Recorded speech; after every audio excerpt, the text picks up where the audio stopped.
Michelle. Welcome to Nerd Church. Woo! We are picking back up in the town, or village perhaps, of Featherwand. So, as a reminder, at the end of last session, you made your way along with the sort of grouchy tabaxi Marks safely into the village, where you delivered the load of dyes and were paid a significant sum of 1,000 gold pieces, paid in platinum, so 100 platinum pieces, which is to be returned, of course, to Wariwari Hanzo. Oh yeah, that's right, I have it. You do, in your possession. You said goodbye to Marks, who mentioned that if you don't find a place to stay, he's camping outside of town, and offered you soup. And you had some other interesting experiences, some individual experiences. Pando had a late night interaction with a huge brown bear. You got some tasty mushrooms. Air had a box thing happen. But now it is essentially around lunchtime.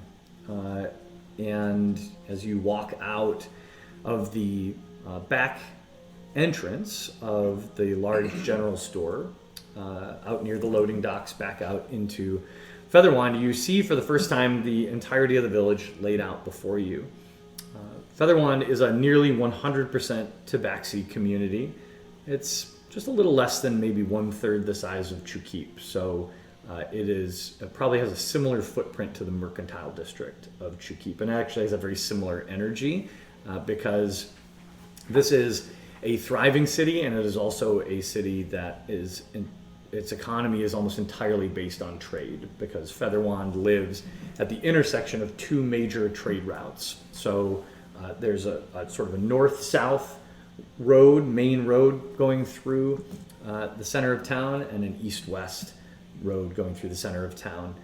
And the intersection of those two basically defines the main square in the middle of the town. And then there's, of course, lots of little paths and alleys and such off of each of those. But primarily the town is built around those roads, that access through the center. This, like I said, it seems to be a thriving town. There's a lot of energy at this time of day.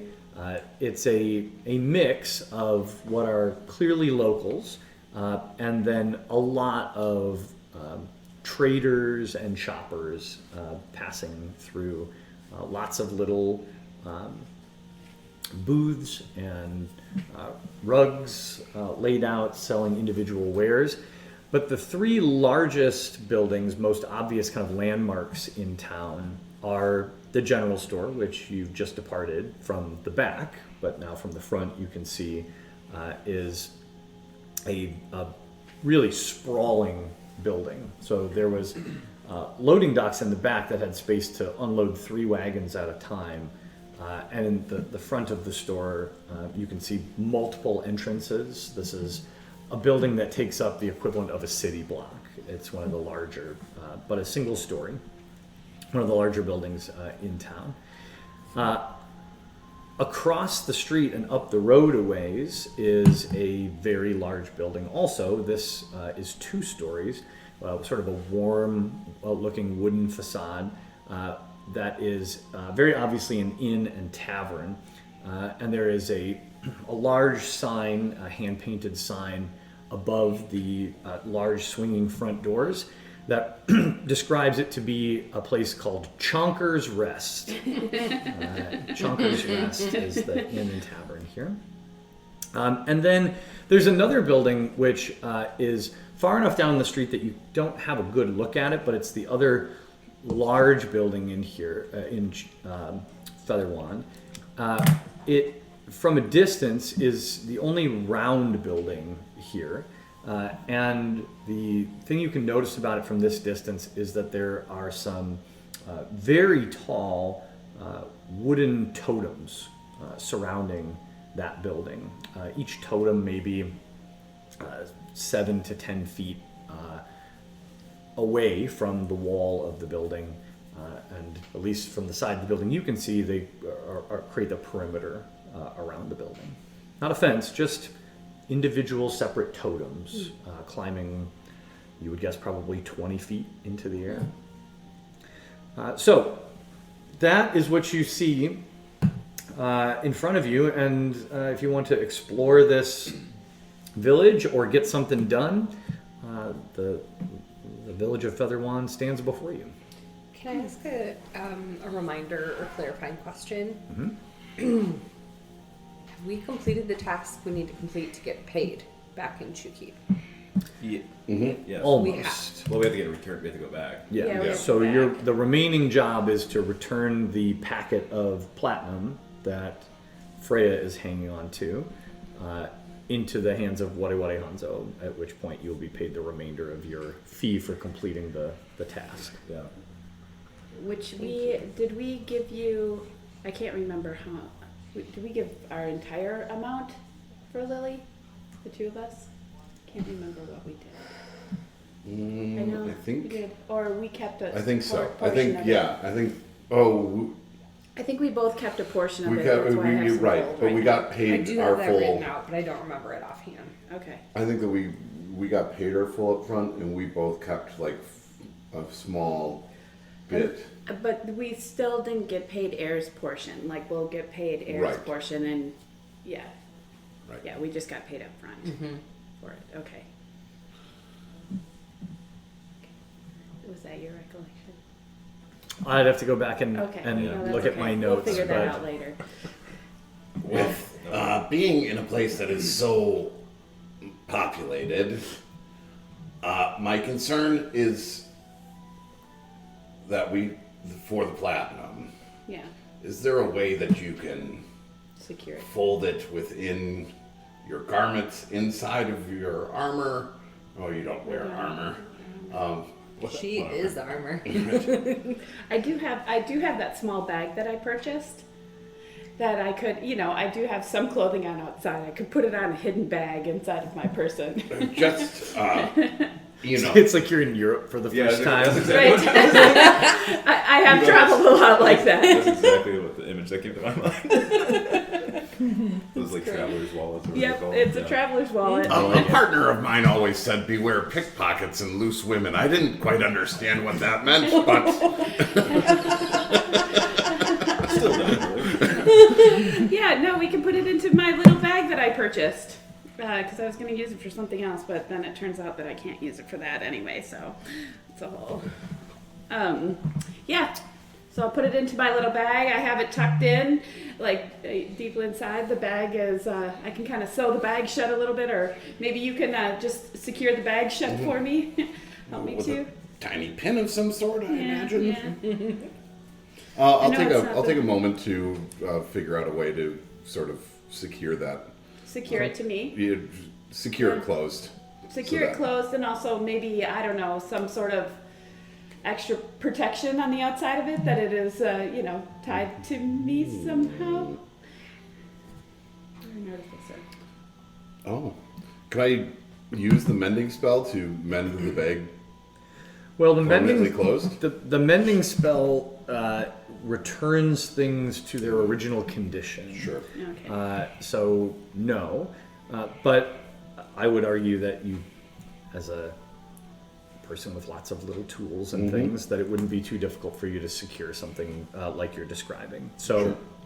I think without a whole lot of effort, you feel fairly confident that the money is relatively well concealed, and at the very least, the pouch is now attached to you. To me. In And some they have to way. get through Freya to get them Right. right. So, I mean, at least there's that. Just shackle it to you. I know, I was thinking about that. just swallow it. Yeah, Yeah. I swallow it. Yes. Perfect. It's only 100 platinum pieces. Yeah. Actually, that could be something that goes along with my with my thing for later on. I can swallow anything. I would swallow anything. Something interesting you might have noticed about my character is that she's constantly eating money. It's my parlor trick. Sort of a weird little quirk of hers. It's always eating our money. Frey, you got any fun tricks? Hang on. Trident.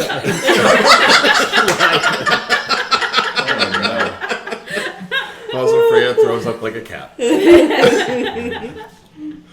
Yeah. Air is still interested in not leaving here without her With the artwork. our pile, Artwork. Arok. our that's pile what of dung. Yeah. Looking for some Arok dung. Yeah. Well, and that's what I was going to offer too. You know, do you need me to help you figure out how to get some Marok dung or I carry will, it Yeah, or something? yeah, I will. Okay. Air is dead set. She's not sure when the next opportunity might arise that she could get this poop. Well, And I can can- tell you there's an immediate clue. Oh, really? As soon as you The smell. step outside of the loading docks, because adjacent to the loading docks, attached to the back of this large general store, is a stables where many of the draft beasts are housed. Because a lot of these wagon trains come in, this establishment kind of serves all their needs, right? So you can hear the kind of lowing and mooing and whatnot of draft beasts in this sort of large barn, open-sided stable building. And from here you can see massive draft horses, oxen, and aurochs. Ooh, well, that was convenient. Yeah. Oh, yeah. Not much searching Right. necessary. Well, How much dung were we supposed to bring back? I don't know if like a specific. A wagon load. Oh, A it was. wagon Oh, load. shoot. Yeah, I know that was That was that's all I'm that was saying the is if, assignment. A you need wagon some- load. Oh, I did not write that in my notes. A wagon load part. I was a little worried about that, but Huh. it's like, we can figure it out. We can figure it Well, out. I'm sure there's like a FedEx equivalent or a courier. Yeah. Right. Just Um, get one of the Imperial couriers to bring a wagon load of dung to the Isles. My understanding is that this dung is recognized as a valuable, or not, maybe not valuable necessarily, but recognized as a resource in the same way that like a commodity, like other things would be. That you don't know. Oh, I don't. Okay. I would say, but Yeah. because I mean, if someone's asking for it, So it occurs to me, what if we not only bring the Arik dung, but we're going to need a way to transport it. Yeah. I wonder how much it is to just purchase 2 Arik. Oh, just bring a whole arc. And then, once we deliver the dung, we can be like, How much is it? we also have these to offer you. How much? An endless supply of your own Arik dung. Oh. We'll have to get them on a ship, though. Yes, I mean, Well. we might have to put up some funds first, but ultimately it is a way to make a little more money off of this deal. Yeah. Yeah. Because, which is also solving our own problem of getting their dung back to the ship. Yeah. So my kind of overarching question here is, we did have to just kind of like get out of Chikip for a little while. Like, how long do we need to be out of Chikip? And what's our plan? Are we gonna try to get more money when we go? I mean, are we gonna try to do another job when we get back to Chikip, or do we need to like drop this money off and get out of Dodge? Well, we have to get back. for Yeah. sure. And we have to, yes, we do. But overall, we have a mask that you can wear around, right? I do believe that our time in Chikip It's coming to an end. has really relatively come to an end, except for two Couple loose ends. loose ends to clear up, which we can do by stopping back. poop and money. Poop and money. Poop and money, but then also if we wanted that other job, Wadi Wadi Hanzo had another job for us. If we wanted it, we could And that do takes us right back out, right? No, it was an in-town thing. Wasn't there like that? Oh man, this is now a problem because we haven't played it so long. I know. well, the other job that Wade Wade Hanzo had asked you to look into was assisting a friend of his who is being blackmailed. Right. That's what. Oh. There's like something like a break-in or something. Yes, that's Because so my other thought too is if we're getting this poop back and we got the poop thing going on, you got your money, but we kind of spent our money from this last job. Do we go back there, do the poop, do the money, and do one more job and then get out of Dodge, or do we just get out of Dodge? From Pando's perspective, Uh-huh. she's fine going anywhere. She got Lily out which is what she wanted to do. Panda would like to see Lily get like a job or something before she just leaves her. But already she feels like Lily is out of the danger zone, which was her main goal, and now she's just internally wrestling with, you know, the crumbling of everything she ever knew. No bigs. No bigs. So I would be Pando very much so would be fine going back, doing the poop thing, and then another job there if we need to, because inside she is feeling undecided on if she wants to just be like, F that place, or if she wants to be like, I need to go back and help that place. We could So I just can be like swayed. wait to see. Okay. Yeah, Vibe wait to check. see. I just wasn't sure if there was like any significant, like we were worried about, you know. Oh, well, I definitely think that that is an underlying worry, that we have become loud. And we are, specifically you and I, are known people. And you're in more of a dangerous situation with that than I am Right. at the moment. But, okay. I just wanted to ask Because about that. Where Nip's we're memory was wiped. Yeah. Oh God, we should never go back. Right. I might need Again, Maybe calming. so ultimately, I mean, I spent almost my entire life in Summerwind, well, the lower winds, and it was really nice to finally get out on a ship and sail across the world. And I guess I'm not looking to just spend the rest of my life in Shakib. Well, here's one thing I just kind of want to throw out globally too, is that I would like to get back.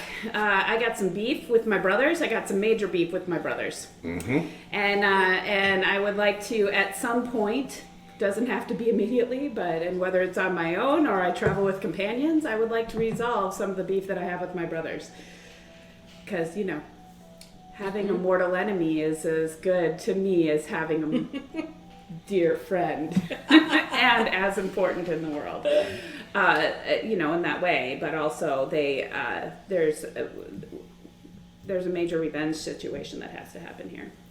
And since we're talking, which I appreciate you sharing about what it is you kind of want to accomplish too, there were some things that you wanted our help with. There is an underlying, and I guess I was just thinking about that as we were talking. I haven't ever actually read through this book. Autumn produces a manual of sorts that I acquired. So I don't really know what, and I guess the reason that I haven't looked yet is that I worry about what is known about my research, and how close they actually are to coming to perfect it, which I guess is a reason for me to stay in Shakib, because my research is passing through there. At least we know of one incident, and it seems like it has been more. So there's already. So I evidence should of probably take time on our way back to figure out what they know. Okay. it. And then air. You have yourself a little box and a little mystery. Yeah, I don't think. Should we get some boundaries on character knowledge versus player knowledge? I'm not sure. I don't think. Well, you Unless I've been corrected, I don't think. you can define that. Yeah, So- well, I want to be consistent with what has already been Right. stated in the campaign, though. I I don't, don't think. know if. So what I recall is that people have seen this box. Right. They've seen you put money into this box. I think that's about it. Okay. They've seen you do some potent stuff, but nothing that directly ties that to the box. And I don't know that Air has ever come out and done like some exposition about the box. Nope. So Okay. Cool. So so people are aware of the box, I guess. Well, and so I guess it would, I mean, just to amend what Pando said, I mean, if, I mean, Yeah. speak for you, she would just be like, and Air, you're bit of a mystery. Do you have any unfinished business that you keep? Air. Question mark? Because we're voice to texting.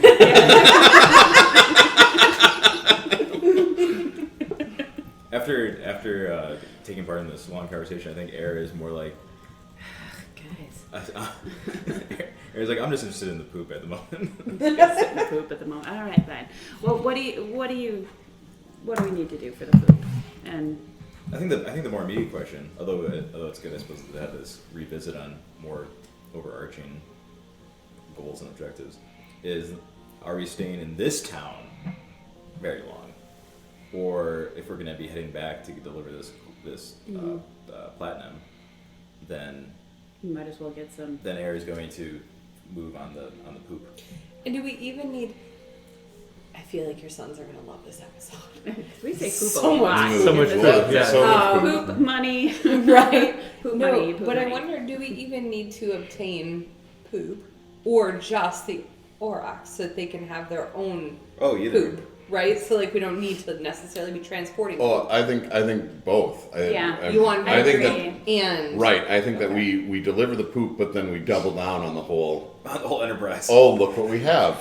I think an important thing to figure out too is we should go back and just like have a little discussion at the stables maybe. How fast do the oryx poop? Do they are they like How fast you feed them? well that's the whole thing. Is it some kind of weird thing where all of a sudden you only get this much Once a oryx year? poop and that's why it's so valuable? You know, like And also, again, this just occurred to me that we get one male auric Oh, that we sell for this price, Yeah, well, and we holes. get one female auric that we sell for this price. we are now breeders. Yeah, it's just gonna be a side business. Well, This campaign just turned into Farm Simulator.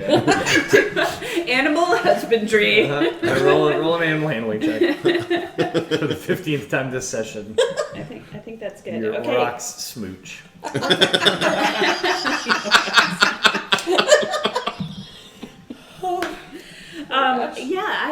Should we head back and just get some reconnaissance mission on aurochs breeding and pooping habits? I'd say we just I think we're gonna be price limited more than anything. But I say we just go to the draft house or Chompers Rest? yeah, here, to the stable and see what's going on. here's one additional thought. That we rob Peter to pay Paul. Yeah. We mean, are we sitting get that. heavy on 100 platinum. What are the ethics? What? As long as the money is there when we turn it into Wally Wally Hanzo. Wally Hanzo. See, we have only half your money, but we have 2 We Aurochs. have 2 aurochs. Yeah, that's the thing. Are we able to unload them in Shakip? You know, like that's a little bit of a chance. Like, Well, you know, the I know there's a gentleman wants demand. the poop, and if he could have a way of generating his own auric poop, that seems like a no-brainer. It does. I mean, I can't believe. I mean, Air's not against this, but I can't believe she's the one that's not. She's the one that's not totally on board with this idea of stealing money. It's not. Do we? Whoa, not whoa, whoa! stealing. It's like not uncut stealing gems. money. It was like double down. Right. Oh, do we uncut gems this? Oh, Well, crap. Do we even know that we That didn't need work out to? Because we don't know the price. It's not like we're gambling. I mean, it's straight up gambling where we What if could ours walk die? away with nothing. Because at the end, we still would have 2 aurics. Somebody would want, or is going to want 2 aurics. Let's find out the price of everything first, and then we can talk Yeah. about how Oh, we yeah. generate the funds to. I want to know how fast. Yeah, we went aurochs deep poop. strategy there on Oryx for a little bit. Yeah, this is. And you haven't even met an Oryx yet. Yeah. Well, we see them in the distance. You can see them and smell them. Yeah, let's go meet some aurochs. This is not a plot-heavy episode. It's like It's a very weird shopping episode so far. We're strategizing about potential shopping. pure speculation. Yeah. Potter doesn't want to kill people, but he definitely will mess with their money. This episode is about speculative investment. Air will kill someone, but heaven forbid she steal money. All right, so you stroll 100 feet away to the one of the entrances of this kind of large open-sided barn sort of setup. There, inside are roughly a dozen different draft animals, including very obviously to you what you would assume to be 4 aurochs. These are massive beasts. They are not quite, but nearly double the size of the oxen that you can see in this facility. They have totally different stalls built for them with heavy wooden beams that are iron reinforced. Just in case you can tell, they decide to bash the gate. The aurochs are very big, as I said, and muscly. And have huge, sort of heavily curved horns. I'm picturing in my head from Star Wars the banthas a bit here, but not as like tall and slow and fluffy as the banthas that you might see on Tatooine, but the horns are like that. Picture the burliest, like absolute unit of a oxen you can picture in your mind with those big curly horns on the front. Would somebody even take them on a ship? So I'll say just for size perspective, Freya, as the tallest member of this group, you're coming in at like 7-ish. seven Yeah, feet. about 7 feet tall. You don't quite make eye contact with these creatures. Yeah. You're looking at like the middle of their meaty shoulder. Oh, so it'd be like a human riding a draft horse then. Yeah, so like a. That's the I like vibe. that. Yeah. I like that. Okay. Mm-hmm. I could. Okay, well, these are pretty big.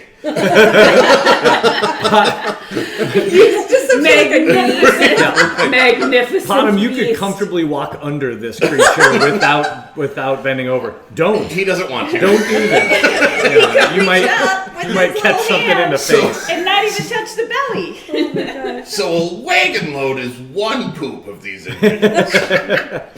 Oh, that's a good point. Also, in this stable, you see 2 what look like very young tabaxi running around, kind of tidying up or feeding or watering some of these creatures. Every once in a while, jumping off one of the walls, yelling parkour. Yeah, clearly stable hands. Yeah. And one sort of older tabaxi, gray fur, a very light striping to their fur. Don't really see it until you get closer. Who is smoking a very long pipe, very long and thin, and sort of looks up, is lounging comfortably on a pile of straw, watching the kids kind of run around and work. But looks up as you all stroll in. It kind of gives you a respectful nod. What do you want to do? Approach. Okay. Good afternoon. Hello, good sir. Are you owner of any of these fine beasts? No. Just a caretaker. All of these creatures are owned by the traders who come and go. My job is to make sure they have a healthy beast to take them home wherever they're headed next. Now, it's not to say I'm not very familiar with many of these. They come and go through our home here all the time. So, but no. Owner, no. Friend at times. Mm-hmm. Yeah, I can imagine having so many beasts of this size in this stable must produce a lot of dung. Oh, you smelled that, did you? Yes. Well, that's why we've got young hands here to clear it out. Mm-hmm. Yeah. Do you mind me asking what you end up doing with it? Well, most of it What a weird conversation. most of it gets dragged out to the fields. Sure. But of course, the auroch dung is a little different. It's special. That has some other uses, and so often it goes into the shops of the smithy. Burns real nice. Well, dang. I was kind of hoping they considered it. It's so plentiful, No, but it's good to suss out. You in the market, are you? perhaps. Sure. All right, it depends on the price. Oh, well, this is not an uncommon request. We have smiths who come by and some merchants who accumulate these goods for folks looking to do the work in other parts. If you want, we could load up a wagon for you. The dung itself and the labor of my stable hands will cost you 30 gold. Oh, okay. What if we what if we loaded it ourselves? Hey, shovel it yourself, and what I have here is free. Okay, okay. I can't promise that every day, but labor isn't free, and we've got a full house right now. Here's a question for you. If we were looking to purchase 2 auric calves, Cute. would you Calves. have those? Well, no, I'm not in the business of animal husbandry. I'm merely a caretaker for animals that pass this way. So, leading to my next question then, do you know of a husbandry that would have auric calves? Most of the aurochs are bred up north. They're a hardy mountain creature. Found wild up there, of course, but some of the tribes, and he kind of looks over at you now and says, tribes of your people, mostly. Well, perhaps not your people. I shouldn't presume. people. There are many tribes who do many different things, but primarily it is the dragon clans that raise the auroch. You won't find down here. It's tough to graze an auroch in these lands. What they prefer to eat and what keeps them fueled. It's a little hardier than what you find down here, though they do like the scrub pine just east of here. So they're wild up north.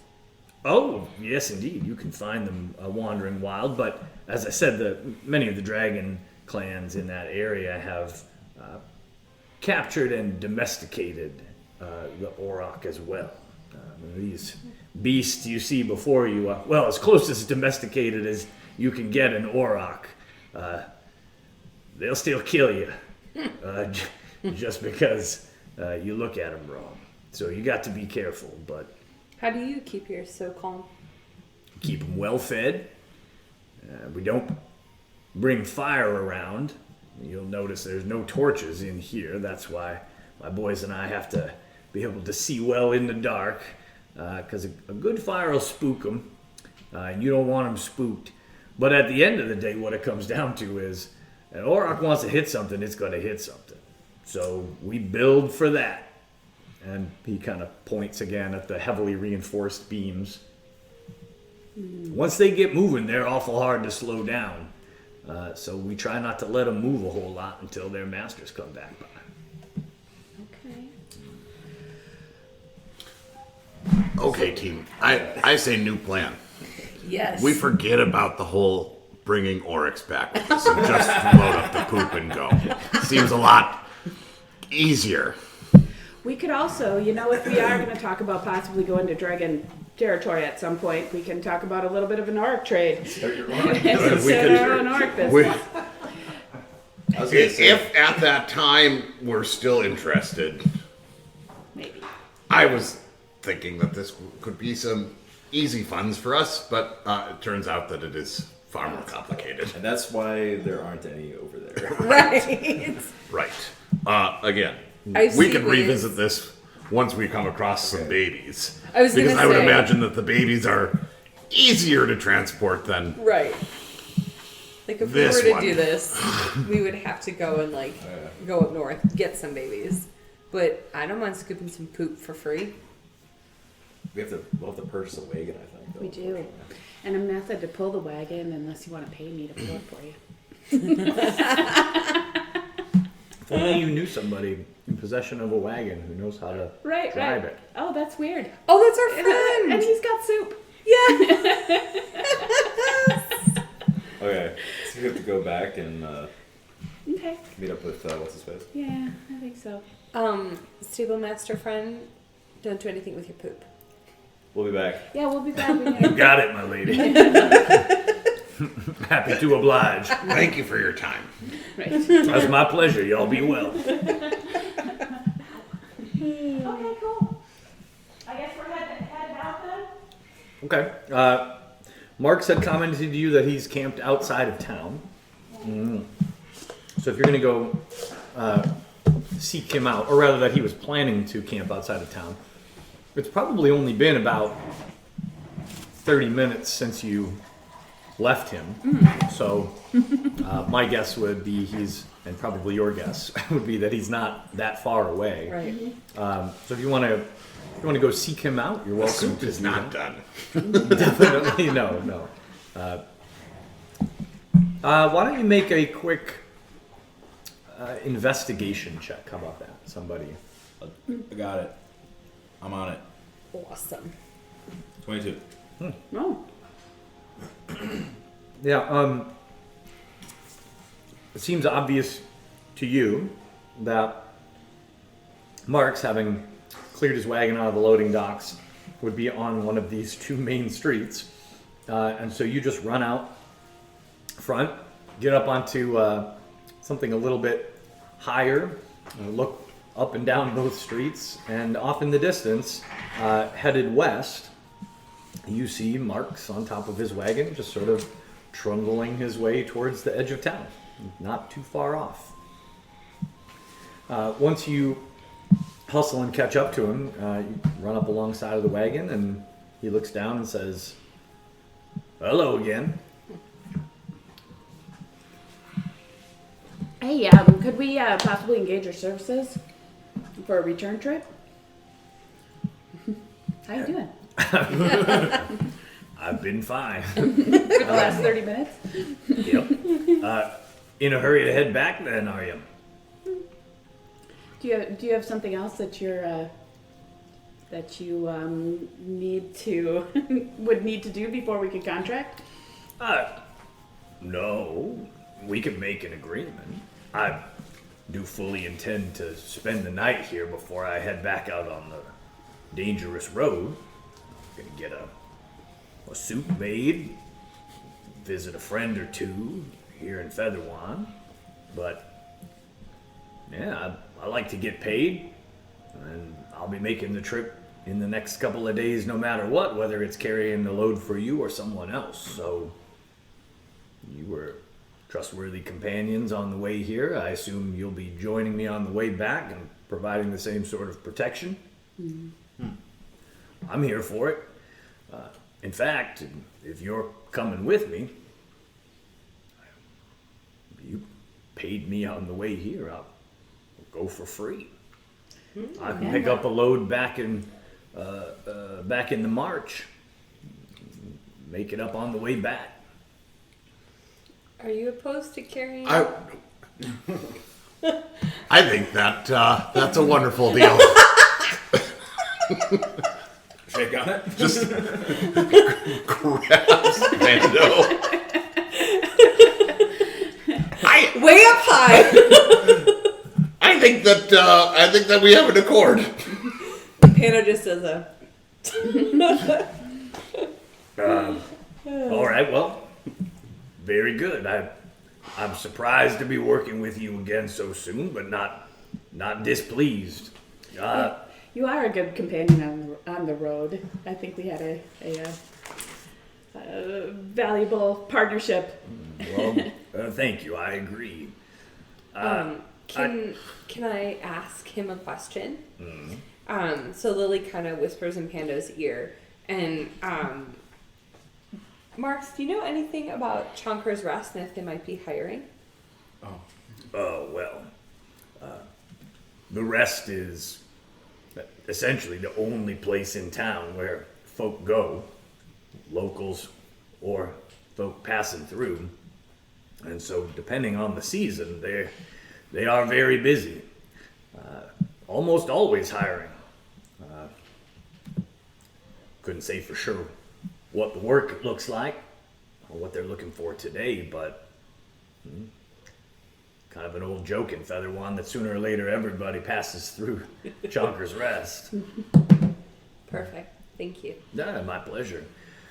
Well, I tell you what, I got soup to make, and if you want to be headed back, how quickly you mean to leave? I mean, we could. Well, we're not find in a something super rush. Yeah, we could find something to do for a couple days. Yeah. Just have them. All right.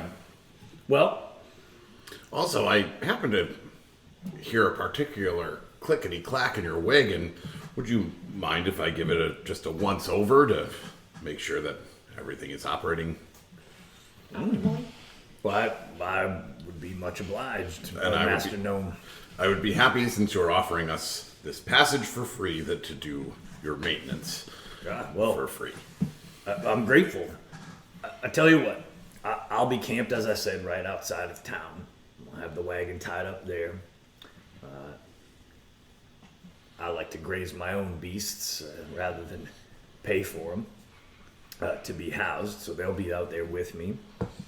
If you don't find me there, you'll find me at the Rest, usually after sundown.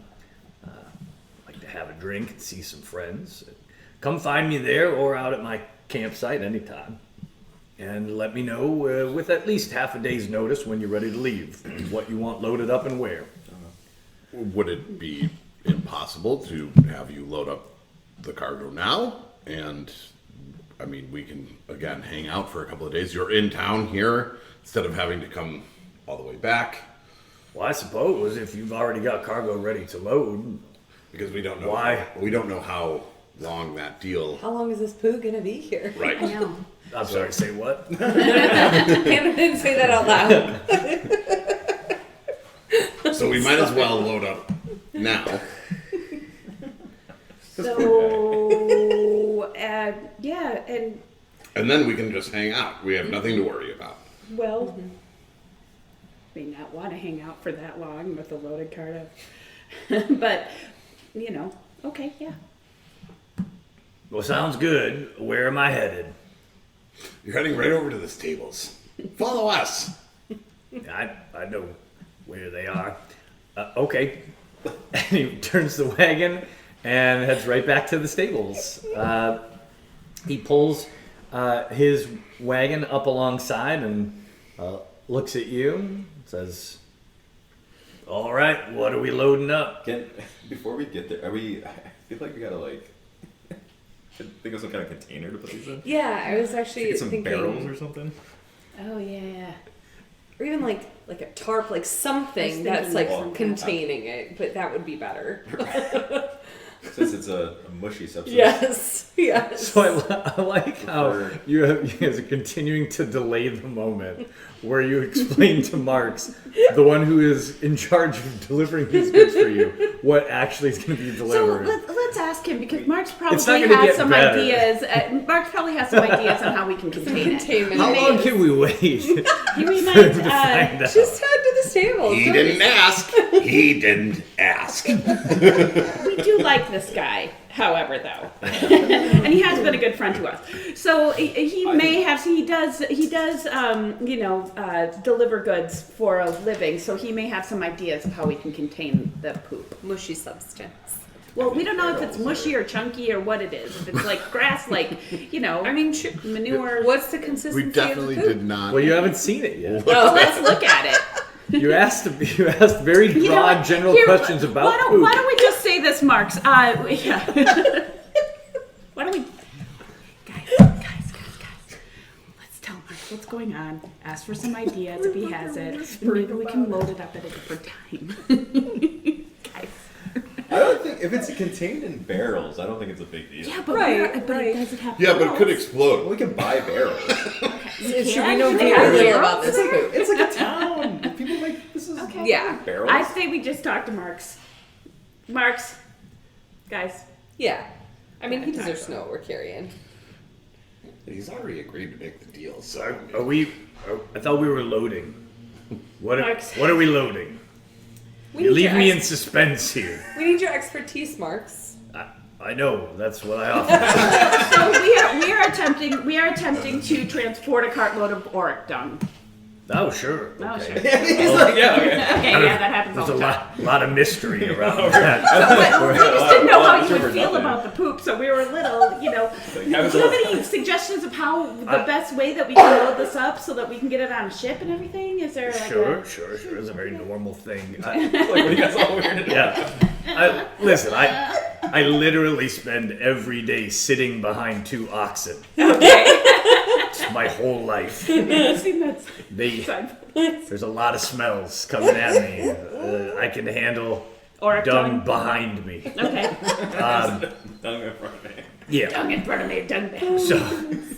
So he goes on to explain that generally the way you would transport a wagon load of auroch dung is lining the bed of the wagon with straw. Oh, really? And then it can just be shoveled right on top. So We get to the boat. well, that's a different operation. But And hopefully they allow us to load it onto the boat for free.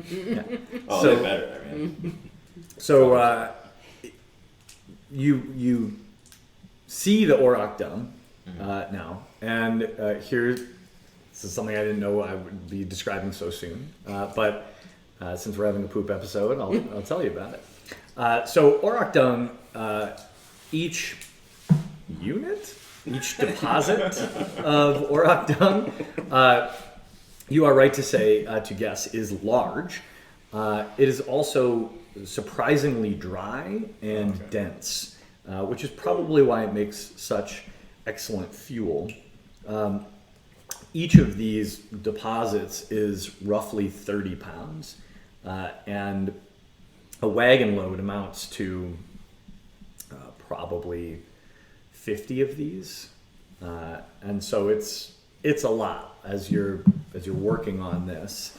The wagon, you can hear it creaking and groaning under the weight of this load. Good news is there's plenty of it here. So if all of you are working together, Marks, by the way, is not helping to Yeah. load No, that's good. cool. load the That was wagon, part of but it. he's That's all right. We provided the wagon. happy to watch. But if the 4 of you collaborate, why don't we make a collective strength check? Oh, well, Freya can also rage, too. You just get So, real angry yeah. at the poop, just like you did at Fish. And this is a running theme. Freya hates manual labor, and it throws her into a rage. I can't believe I'm doing this! Hannah got 16. Nice. just a Yeah. raw strength check. You said. Mm-hmm. I have a 15. Okay. How's that? Nice sound. Oh, Three. great. Wait a minute 8. there. It is not Great. what we consider traditionally strength. Same. Physically. Potom is really, really smart. Not very, very strong. Yeah. Well, some of these deposits are nearly your size, so it seems Oh, reasonable. I guess I was envisioning the Triceratops poop from Jurassic Park. It's not quite that monstrous. Do we still But have for the me, it homunculus? definitely It's is. close, yeah. Oh, we have the homunculus, right? Oh yeah, no, we definitely do. Yeah. So he can That's- they can contribute. Let's see his strength. It's no longer the homunculus. He is now a steel defender. Oh, All right. So, and actually, this is fine. This is not like a terrible job for Freya either, especially if we have this. If there's 30 pound sacks and there's Yeah. just 50 of them, that's not that bad. And just for historical backdrop, And he your rolled- tribe was not involved in raising aurochs. No. You're much further north Yeah. and coastal. Yeah. So very much think more like Viking, Yeah. Very time. I don't know. This is definitely raiding, fishing, Yeah. that kind of stuff. Pillaging. But there are tribes Where they're, on like, the other side of the mountain range. Mongolian, more. A little more of that Yes, vibe. okay. Yeah. Tibetan kind of Yes. vibe. The homunculus got an 18 for his strength. check. Okay. Nice. And actually, I shouldn't call him No. Lily Munthus, since he is now the Steel Defender and Steel Defender. has the name of Axocom. Yeah.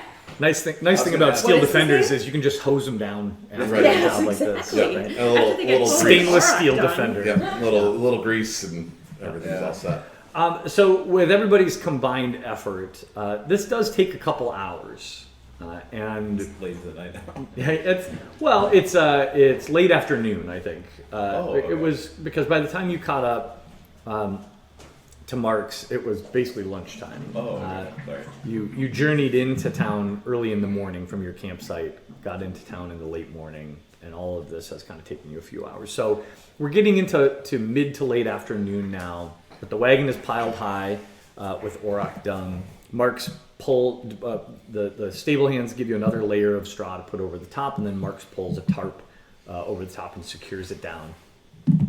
And he looks at you and says, well, we're all set. I'll have this with me outside of town. Great. As soon as you're ready to roll out, come let me know. Let's not wait too long, Yeah. because I do make my living by going back and forth. So I'd like to get on the road in the next couple of days, but you can come grab me anytime you're ready to go, and with a couple hours notice we can roll out of here. I will say we should try not to leave after noon. We want enough travel time to get us out onto the road and not spend too much time traveling in the dark. Obviously, we had some trouble on the way here, and we could have trouble on the way back. I don't like to be on the trail much after dark. So if you want to leave, let's aim to leave in the morning, if possible.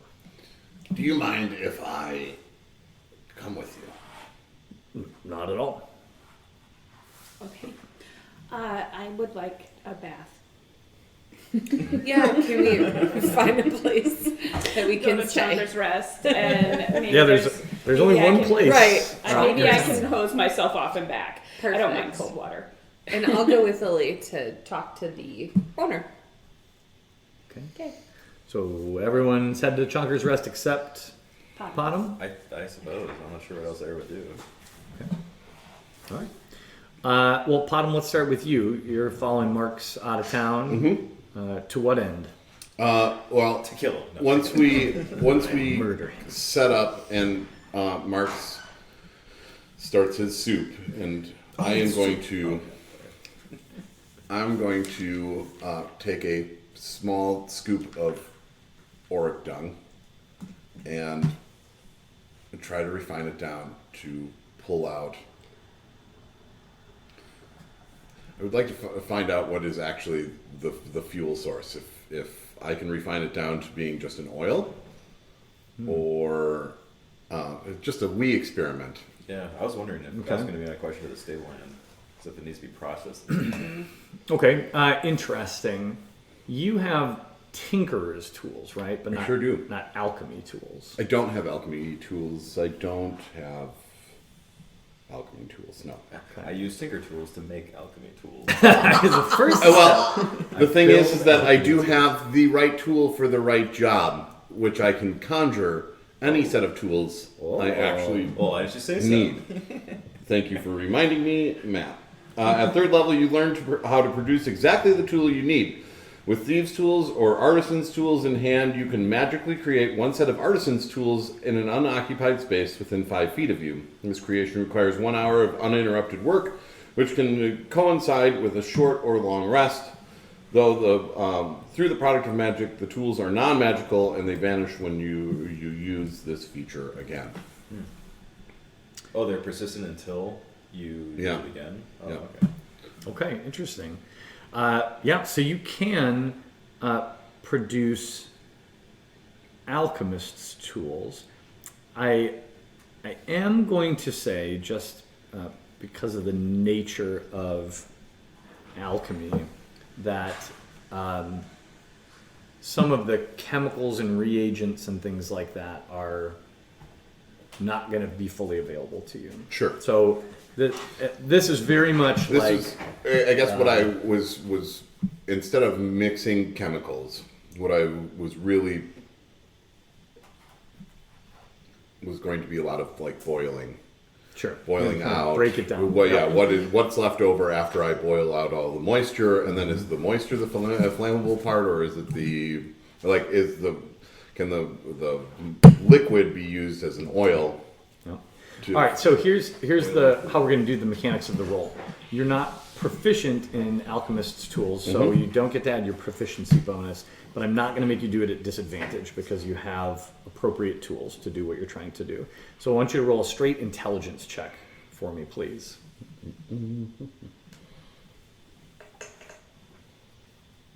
I Brett Favre'd it. 8. That's okay. So I think what you get from this is you putz around with this enough to learn what you think you're going to need to do next experiment. Okay. Right? So you don't figure out what you're trying to figure out, but you do manage to break this stuff down into some component parts. And you have a sense of if you try this again at some point, you've got some different ideas of how to figure it out. Okay. That's about it. That's about as much as you manage to accomplish with it. I am going to properly Document. make notes of my experiment. Sounds good. You also earn yourself for your troubles one weird look from Marks. He's like, I collect weird looks and eat them for breakfast. He's definitely I'm not like, gonna eat this for breakfast. yeah, he's over here making soup and you're messing with poop. And he's like, okay, this is a Your fire smells bad. okay. Meanwhile, the rest of the party is headed over to Chonker's Rest. Now, as I mentioned before, Chonker's Rest is a large 2-story wooden building. It's got a little bit of the kind of Old West, like Wild West facade kind of front to it, where the front of the building it makes it look larger than it is. But this is a pretty good sized building. It's many times the size of the scratching post back in Chukip. It seems like the way that Featherwand is built versus Chukip, where there's many providers of the same service. There's multiple inns and taverns and things like that. This is kind of a one-stop shop sort of town, and Chonker's Rest is that. As you walk in, there are 2 very large swinging doors that you push through, and as you step in, you see a common room, which again is very large compared to the scratching post. But what strikes you immediately as different is the common room is laid out. There is a good-sized circular bar against the back wall, a semicircular bar, I should say, against the back wall. And scattered around the room are a combination of what I'll just call normal tables, right? Round tables with chairs. But in between those, interspersed between them, are pits in the ground. Round, circular pits filled with cushions, set into the ground about 2.5, 3 feet deep, that have sort of a little step down and are covered with cushions. And you see all kinds of different humanoids in here, again, primarily tabaxi. Many are sitting at tables, but many tabaxi especially are lounging in these pits and in various stages of like piled on top of each other. So cute. Just lounging in the pits. There are drinks being served. Again, we're hitting like happy hour time at this point. There are some very busy servers bustling around, many of them carrying. So it seems at a glance that the most popular type of drink here is something, you don't know what it is, but it is served in these very small pewter chalices almost. So picture something about 5 or 6 inches tall, made of very heavy looking solid pewter with a shot glass size bowl on the top. And the servers are going around carrying 5 of these at a time tucked between the pads of their paws, between their claws. So a little bit like Oktoberfest steins getting carried a bunch at a time, but very delicate, sort of an opposite view. Lots of these little chalices being delivered to folks all around. There's a smell in here that's sort of a combination of wood smoke from the very large fireplaces. There are 4 set into the walls around you, and almost like a milky smell, I guess I'll describe it. Here permeates the space. It's not overwhelming or anything like that, but it smells a little bit dairy in here. Is the vibe that I will say, as well as some spices of food and things that you can tell are being cooked back in the kitchen. So this is a big and bustling common room. At a glance, you would guess 40 odd patrons in the room here now, and to the both left and right of the semicircular bar against the back wall, you see sets of stairs going up to the second level, where you would assume rooms for rent are available. So welcome to Chonker's Rest. Oh. Hey, can I get a bath somewhere? Or just to spray off? I just feel like I just need a refresh. You walk in, heads turn. Yeah. Yeah. Y'all do get some looks. I will, again, just for some more poop description, you're not like mucky from this. Right. You're sweaty and covered in Dung, very Dust. smelly dust. Yeah. So Dust, I know. it's not like you walk in and everyone's like, oh, somebody just fell in a pit of poop. But yeah, We also had a fight. you've had a whole, it's Like- been, I feel like Been a bit. Pando has some dried stuff. oh sure, yeah, there's Yeah. some road stuff Yeah. on you for sure. So anyway, as you walk in, you're approaching the bar to ask about this. Yeah, approaching the bar about a room and just I need a refresh. Sure. So the tabaxi behind the bar greets you politely and says that there are baths available. There are common baths that you can use that are in the back. There's essentially a small bathhouse, which are included in the price of your room. Or they do have a couple rooms that are available with private baths for a higher price. So there are two sizes of room, so basically a single and a double. And then there are these suites that have the private baths the suites have 2 beds and a private bath. For a single room, you'll pay 1 gold piece a night. For a double room, you'll pay 2 gold pieces a night. A suite is 5 gold pieces a night. Okay, should we just get a... And all of them come with a meal. Can we get a suite and Pando's happy to pay for it? Oh, thanks, Panda. Mm-hmm. Yeah. Aaron insists on paying for her own. Such an air move. Okay? Your own suite, My Or just own like single bed. single room. Okay. Yeah. Sounds good. So I'll do a suite for Lily and us. Potom, you're not with us right now, but Okay, yeah, that's cool. So we have like a private bathroom in there too. Okay. And then because we're nice, we let Eric come and use our private bathroom if she wants. Oh no, she's Aaron is not afraid. She'll use the She's the all public, accept everyone. Yeah. All right, very good. Well, Couples are her own body. as soon as you... 5 gold. 5 gold pieces, yeah. And 1 gold for the single room.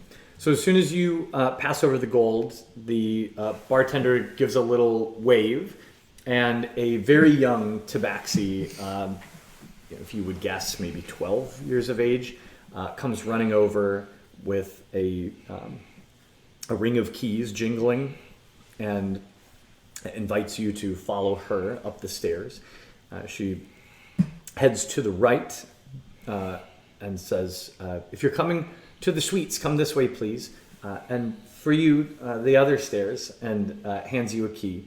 Number 4, and then leads the rest of you up the stairs to one of the suites, which she opens for you and brings you inside, and then hands you the key. It's suite number 1. It's not high society lavish, but it is very nice.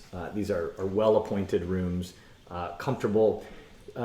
Think like high end cabin kind of a vibe. So like if you're in Wisconsin up north and you splurge a little bit on the nice cabin, that's what this is like.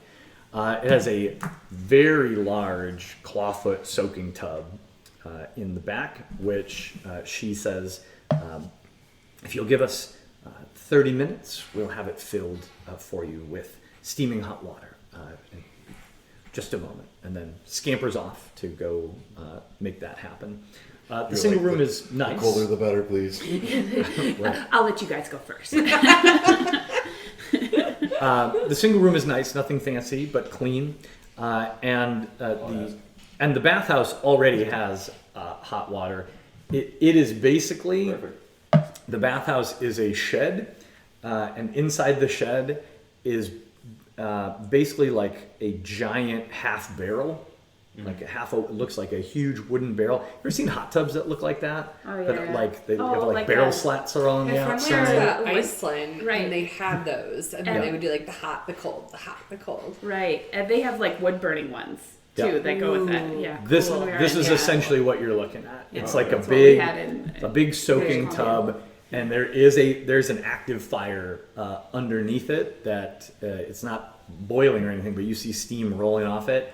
And there is one person in that tub already, which is a green scaled dragonborn. Really? Which is kind of unusual, like, right? Little unusual. Yeah. Except Which for one? you, because you travel with the dragon. Yeah. So for you, it's totally normal. Yeah. But no, not a common sight. You've never seen dragonborn in Shakip. So this is Except for me. literally the second dragonborn you've encountered in your life. Yeah. Oh, okay. Cool. And that they are the only person Yeah. in the bathhouse right now. Yeah. Does the Dragonborn try to engage with air in any way? How's that a kid? Do we make eye contact or? So The it's- dragonborn's like, oh, the second elf I've seen in my entire life. Come talk to me. well, so what I will say is this tub and this shed are small enough that there's no way to not Okay. engage. Like Yeah. you can both fit in there. Sure. But without being careful, like your toes will be touching, Okay. basically. Like that's the kind of, like, if picture the tub being the size of this table, basically. Sure. Like you both get in there and you don't have to touch each other. Yeah. But yeah, so as you come into the room, Air is a the Dragonborn looks up and kind of just gives you a Yeah. Air simple still has her, nod. oh, that's right. Air has her hat. the tip of the jaunty cap. Yeah. Yeah, just gives you a nod but doesn't say anything. Okay. Cool.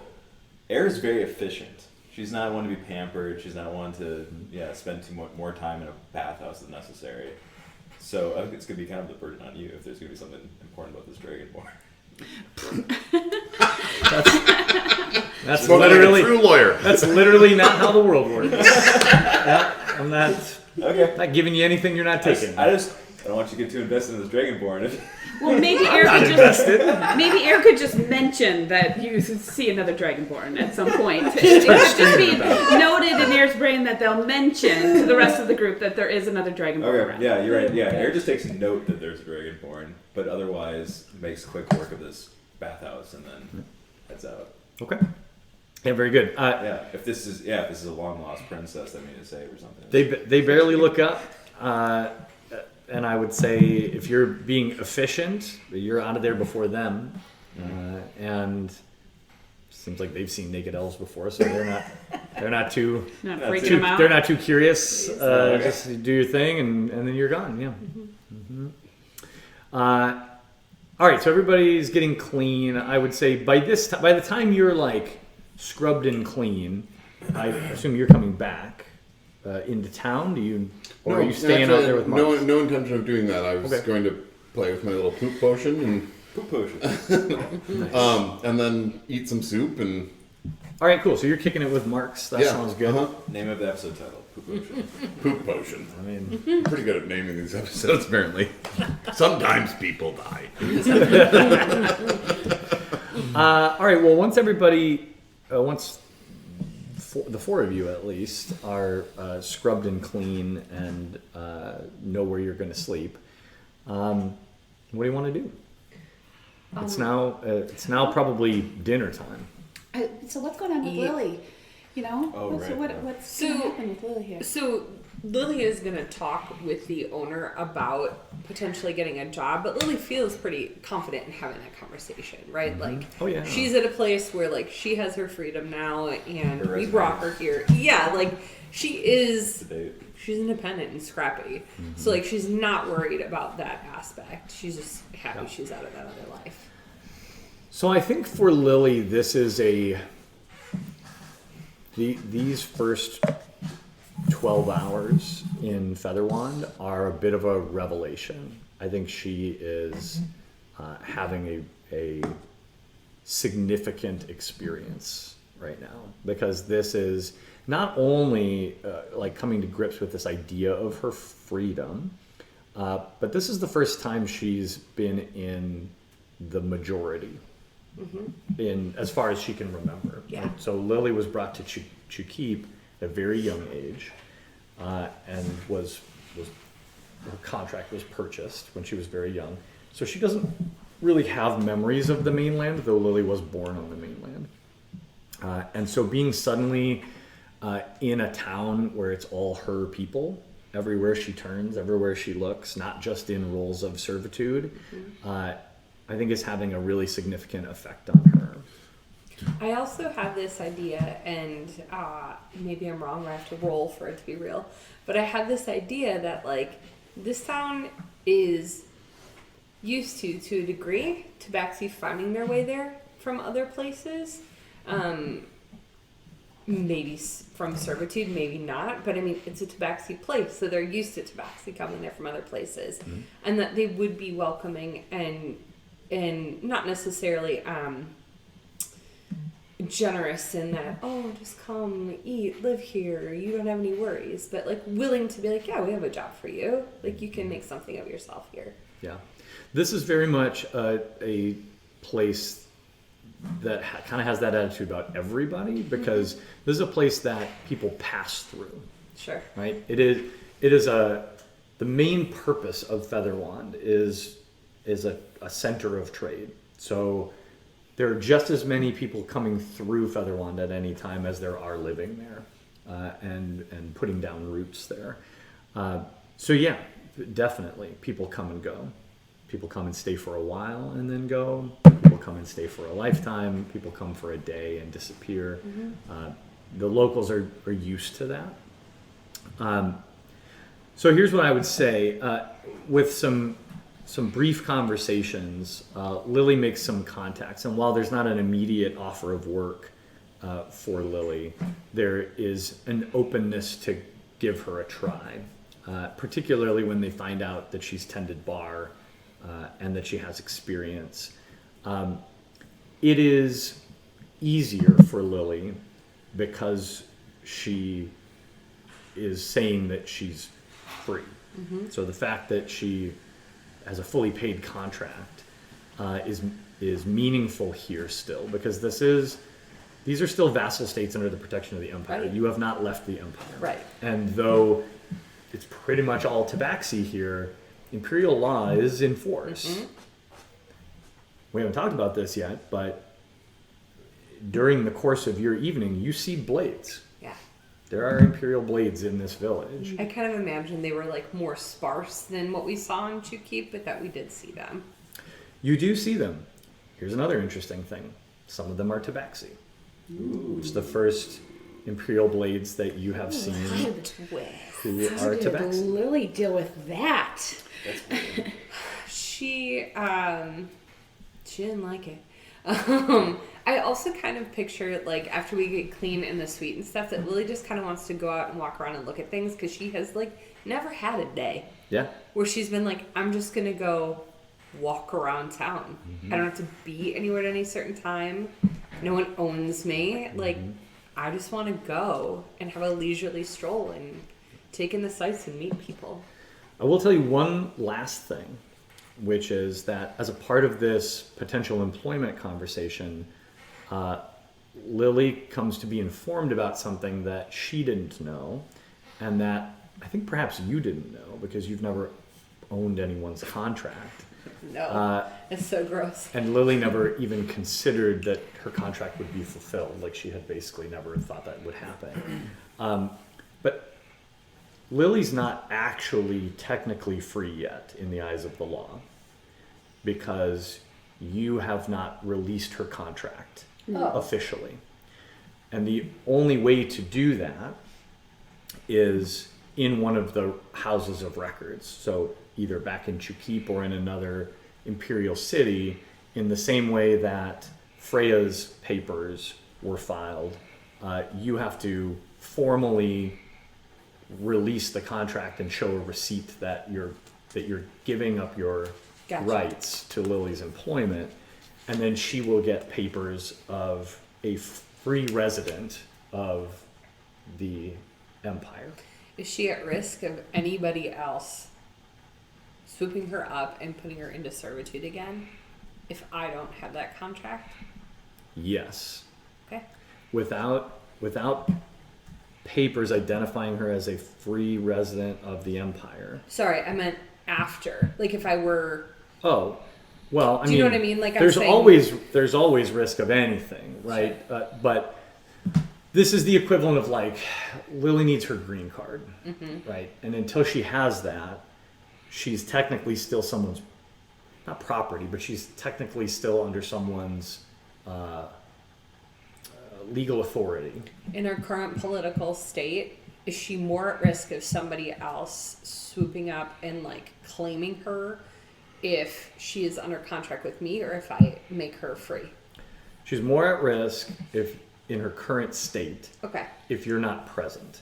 So Gotcha. here's the deal. Like, if somebody tried to mess with her, let's say you both were still living back in Chukip and somebody tried to mess with her or was like, this is my tabaxi, or you need to be doing work for me or whatever, she could say, no, I am under contract with Pando, and then you would have legal right to go, don't mess with my employee, like, back off.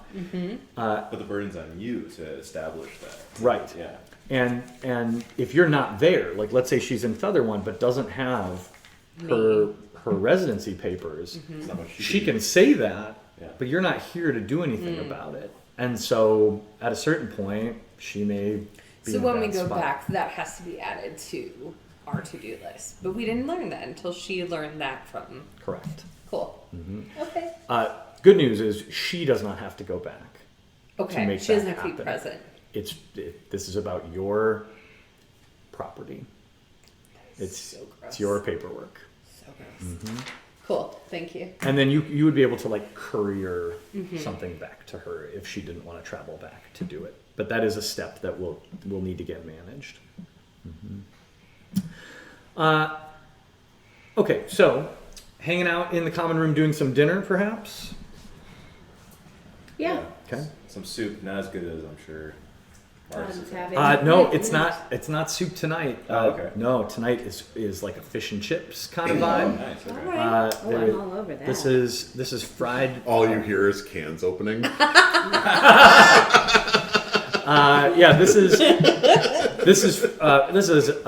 So much purring. this is a bar food kind of night. Nice. This is deep fry. This is a deep fry situation. You were not fully aware of this, but not far from Feather One, there's a river where a fair amount of fishing happens, and so yeah, this is kind of a perch vibe. Think Friday Night Fish Fry. That's kind of what's going on at Chunker's Rest tonight. And if you want, you can try this. Try some of these drinks that are flying around the room Well, I in for those sure want tiny one. Might as chalices. well, right? Yeah. When in Rome. Yeah. So turns out what this is. When in Feather One. Another one. This is sort of a fermented cream shot, basically.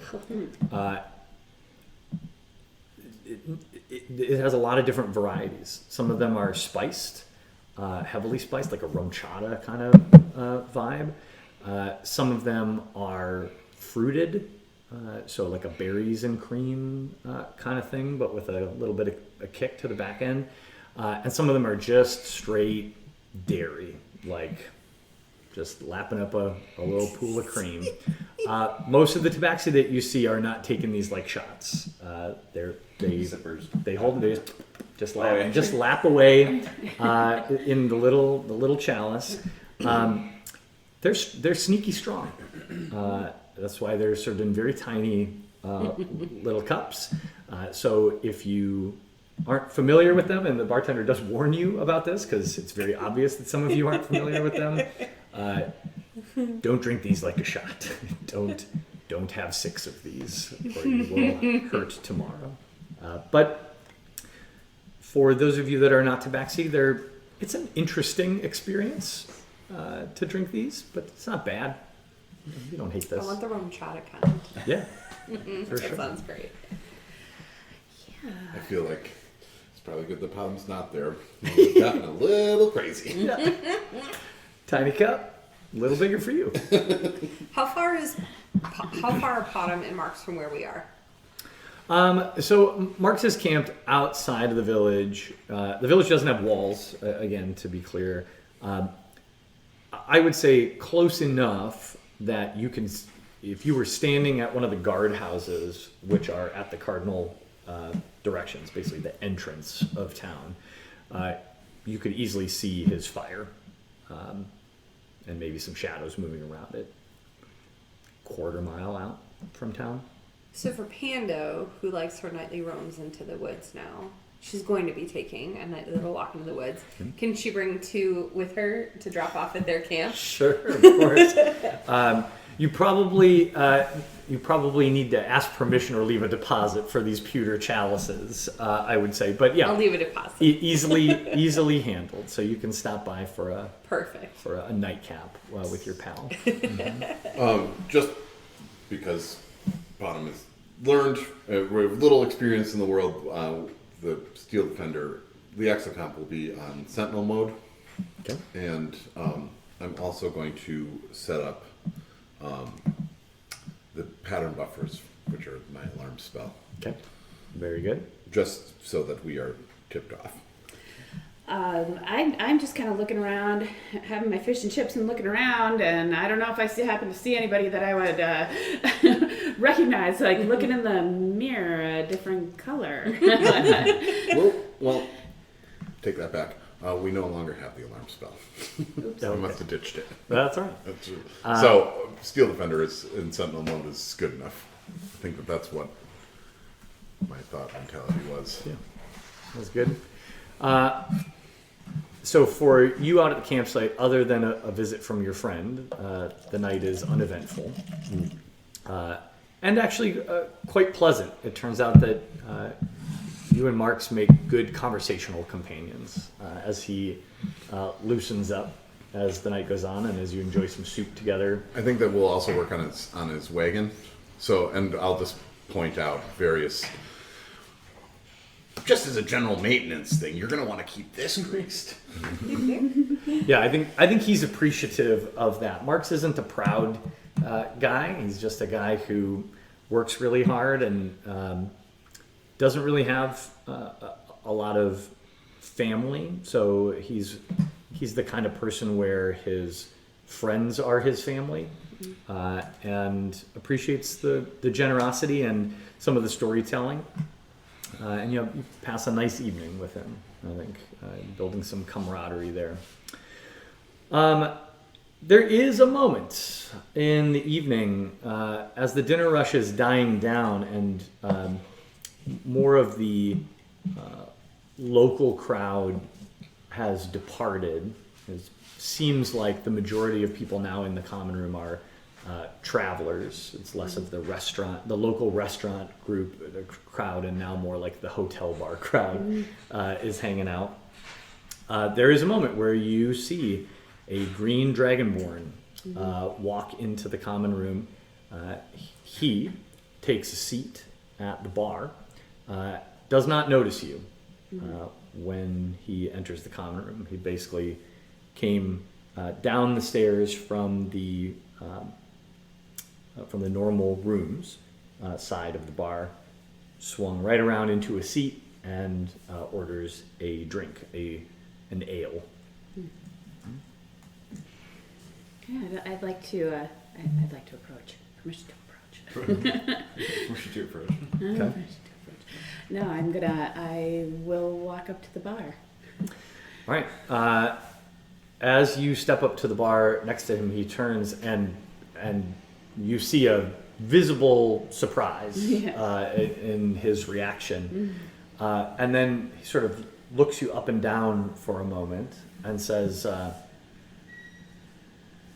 "Now there's something I don't see in Featherwand every day. Are you from Featherwand? Or do you stay in Featherwand? I pass through once, twice a year. My routes are long, and so I'm a long way from home. Not as long as you." What territory do you come from? Originally, I am from a tribe that, a clan. I'm from a clan that makes the southern slopes of the mountains our home. I've never journeyed up into the snowy lands of your people, but I don't spend much time at home anymore.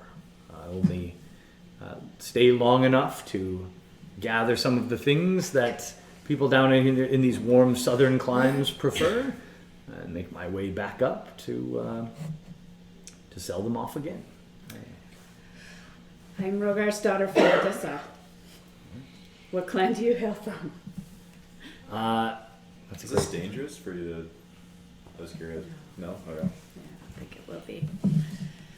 Declare my clan? No, I declare my clan with pride to anybody who ever wants to hear it. Period. As any good dragonborn would. Clan is life. I declare my clan. Okay. That's the flavor I like. I am. What? I said that's the flavor I like. I am Choda. I no longer claim a clan name. You are clanless Choda. Indeed. I am at peace with it. Now, my clan spans the world. I am cut loose from the entanglements of my clan. For good or ill, it is my life. Well, What brings you so far south to Featherwand? You must be sweating terribly. well, I'm getting used to the climate, but no, it has been a long journey. It's been a long journey and a unexpected journey at so many turning points, and as I'm sure any clanless dragon will feel in that way. But yeah, I'm here. I'm traveling. I have several companions that I'm traveling with right now, and we are on a common mission together. So it's you are in trade then? Indeed. I roam the mainland, primarily on a north to south route, annually. It's a long road, the longest road.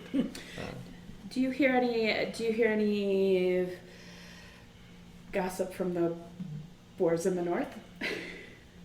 Indeed. The clan, yes, the clan skirmishes. Indeed. It has been a few months since I last loaded in the north, and again, I do not cross over the peaks of the mountains into the lands of your clan. However, the last time I was in the north, I heard news that many clans are beginning to unite under the banner of a great lord. This is not heard of for many centuries. as of course you know, the clans are notoriously insular and not prone to cooperation. But it is said that this lord is particularly persuasive and that his warriors are undefeated on the field of battle. And many clans have bent the knee. Now, there are several older houses that resist, but it seems that a tide is rising in the north. Perhaps a great nation will rise out of this. Cannot be sure, but the Lord does apparently come from one of the northern clans. So perhaps you will have great honor at your back as your clan rises to prominence. Don't know much of this. As I said, it was only a bit of news that I picked up as I came in and out of town. Well, it is nice to see a reptilian face. Indeed. So many whiskers about here. And I do love the Tabaxi. They have Yes, the tabaxi. I do love a good kitty. their independence and unique sense of freedom has infected me a bit, I must say. Discovered a wanderlust of my own. Perhaps I'm part cat, who can say? I do have a dragon chess board with me, and I have not had the opportunity to play. Perhaps you will have some time this evening His for a challenge. face lights up when you say that. It says, "My goodness, I have not played a true game of dragon chess So great. in so many years." Yes, we must have a game before we depart. But I will need 2 or 3 more of these ales just to access the memories of how to play. So, I think as your conversation continues, you can engage or disengage from this guy, from Chota, as much as you like. But he's eager for companionship and will happily engage all night in dragon chess and drinking if you're here for it. I'm down for dragon chess and drinking. I like it. I slap my board on the table. I dig it. Well, let's, just for funsies, why don't you give me an intelligence check? And we'll have a little competition. We'll see who comes out on top. Okay.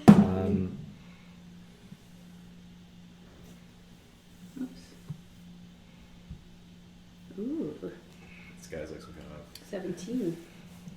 Chota rolled a natural 17, Oh, really? and I'm only giving him a +1. Oh. I rolled but I a think- natural 17 also, and I don't have a modifier.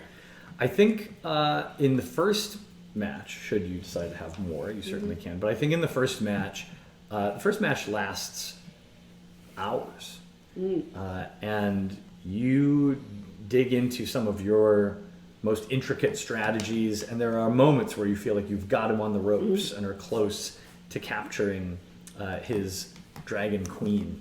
But in the end, he surprises you at the last moment, and you find yourself forced to resign. The clever tactic. And he is delighted to have played and compliments your strategy. You go into a rage, you're like, what are you going to do? Sell me like my brothers?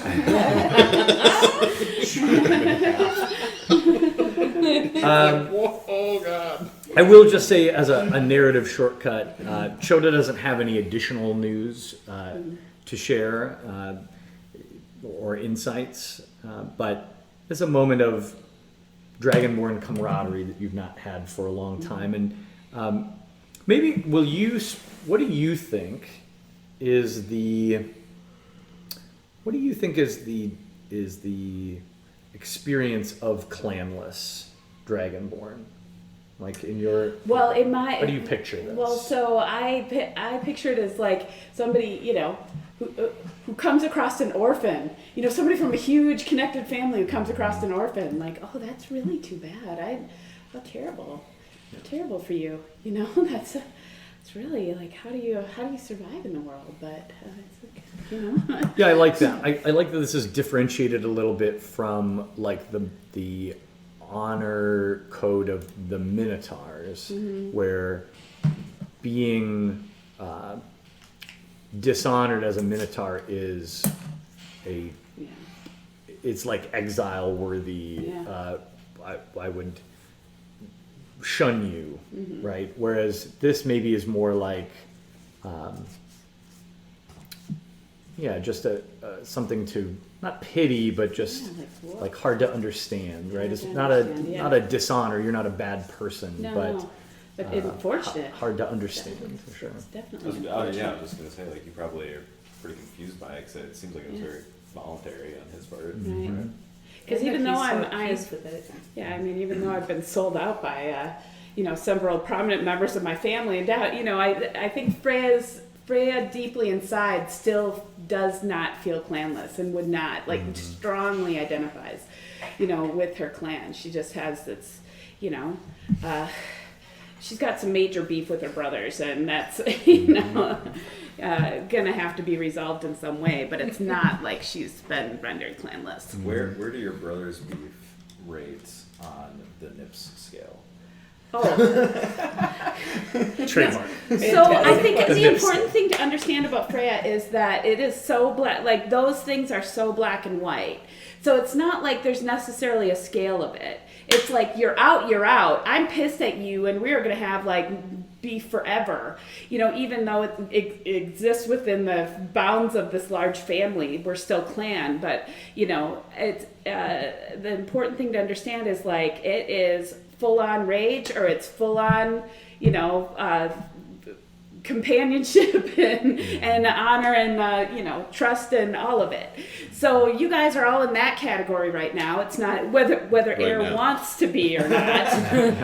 Air has that from Freya right now. And maybe Air doesn't totally realize the power of what that is. Have no idea about what that means. But so I think that is Nips.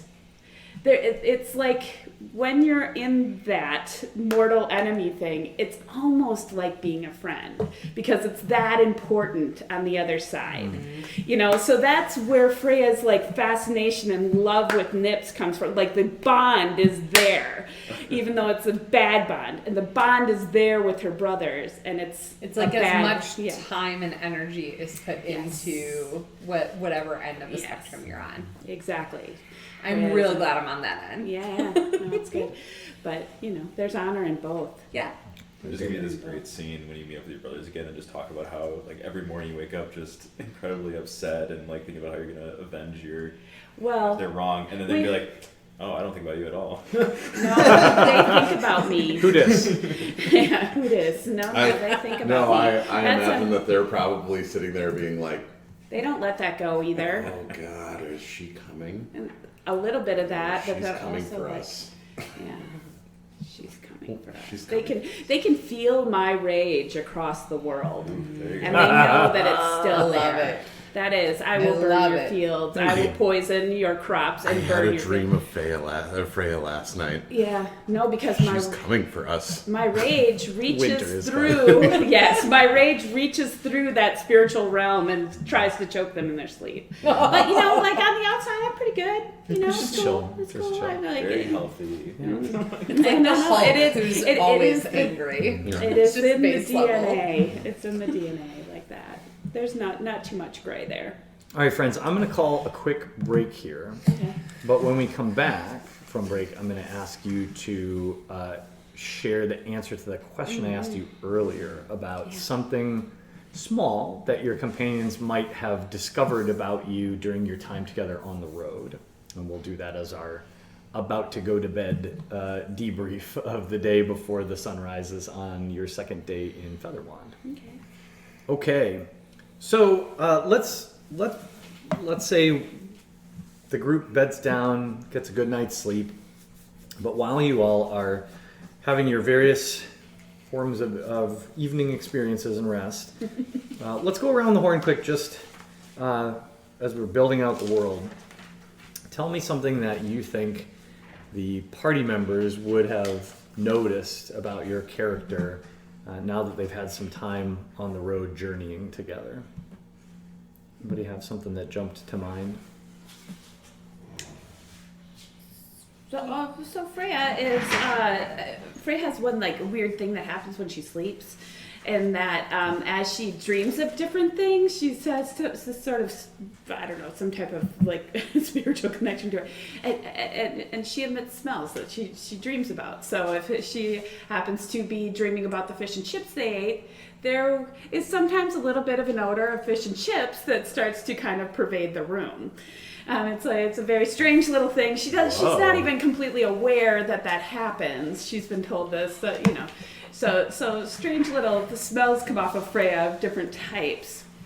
The other thing about it too is that she wakes up very early in the morning and likes to watch the sunrise wherever she is, and has a little, I carry a little amulet with myself that is not my own amulet, which I will be looking for at some point, but it has a few important little things inside of it. It was my mother's amulet, and it has a little figurine made out of bone that is representative of her. So I put that out sometimes, and there are 4 little other figurines that are smaller that go along with it. So it's my little spiritual practice that I do, that I go out in the morning at the sunrise and I put my figurine of my mother out, and my 3 older brothers and myself. And there's a little bit of bear hair in there, and there's a tiny little downy feather that goes all into this little packet together. So it was my mother. She is no longer alive. That's such a cute, sweet thing for a giant dragonborn to do.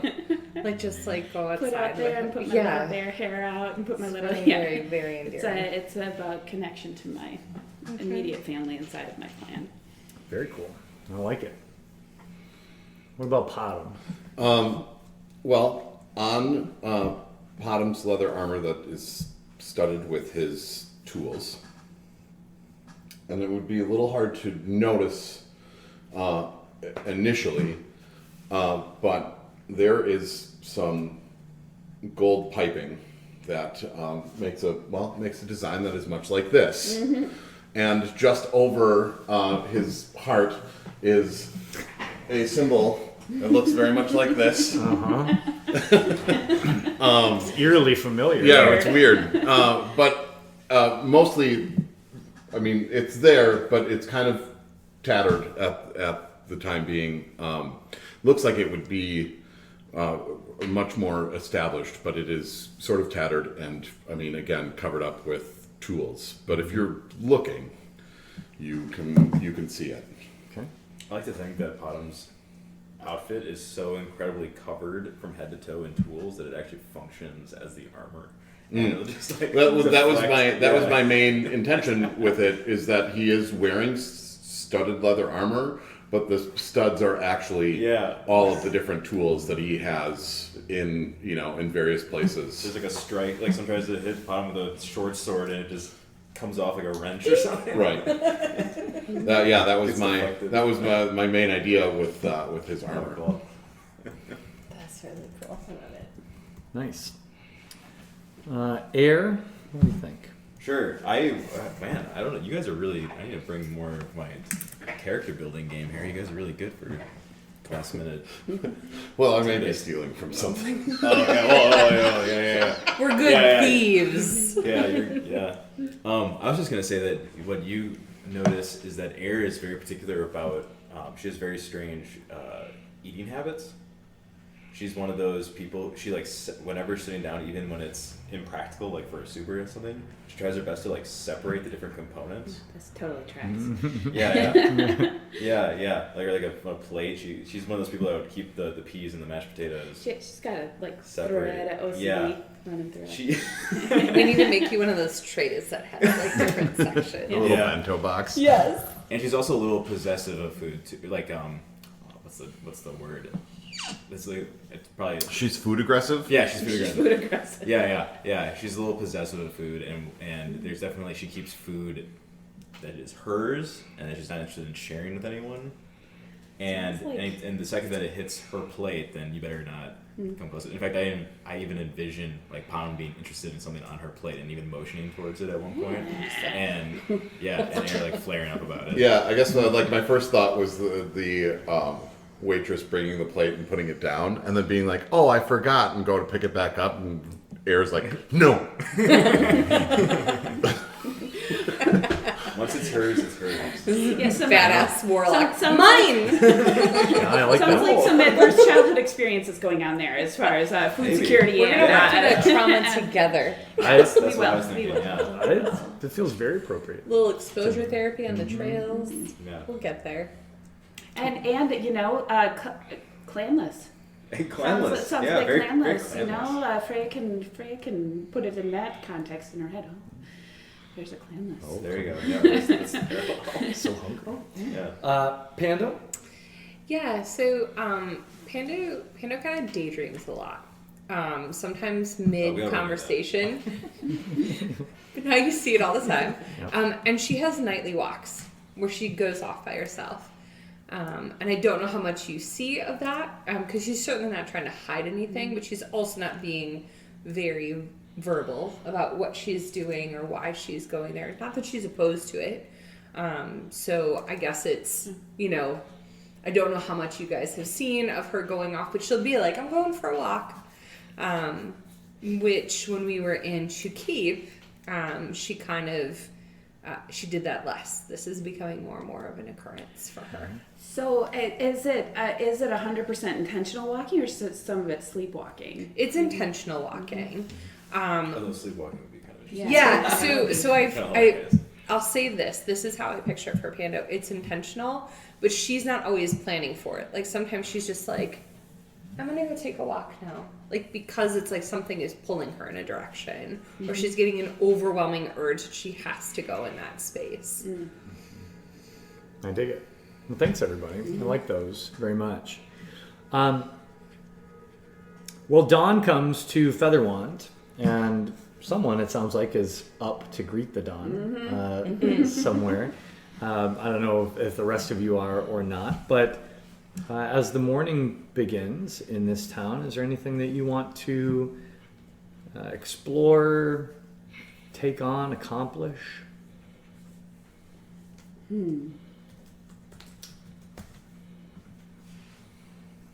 think so. All right. I'm trying to think if there's anything we want to I mean, we accomplish got before our we head out. I poop. mean, We got your poop. Yeah. does Our Mark's poop. community poop, everyone? Socialist poop. Yeah. So It's not we get food. breakfast with our room, right? You do? Yeah. So I would say getting a good meal in us would be awesome.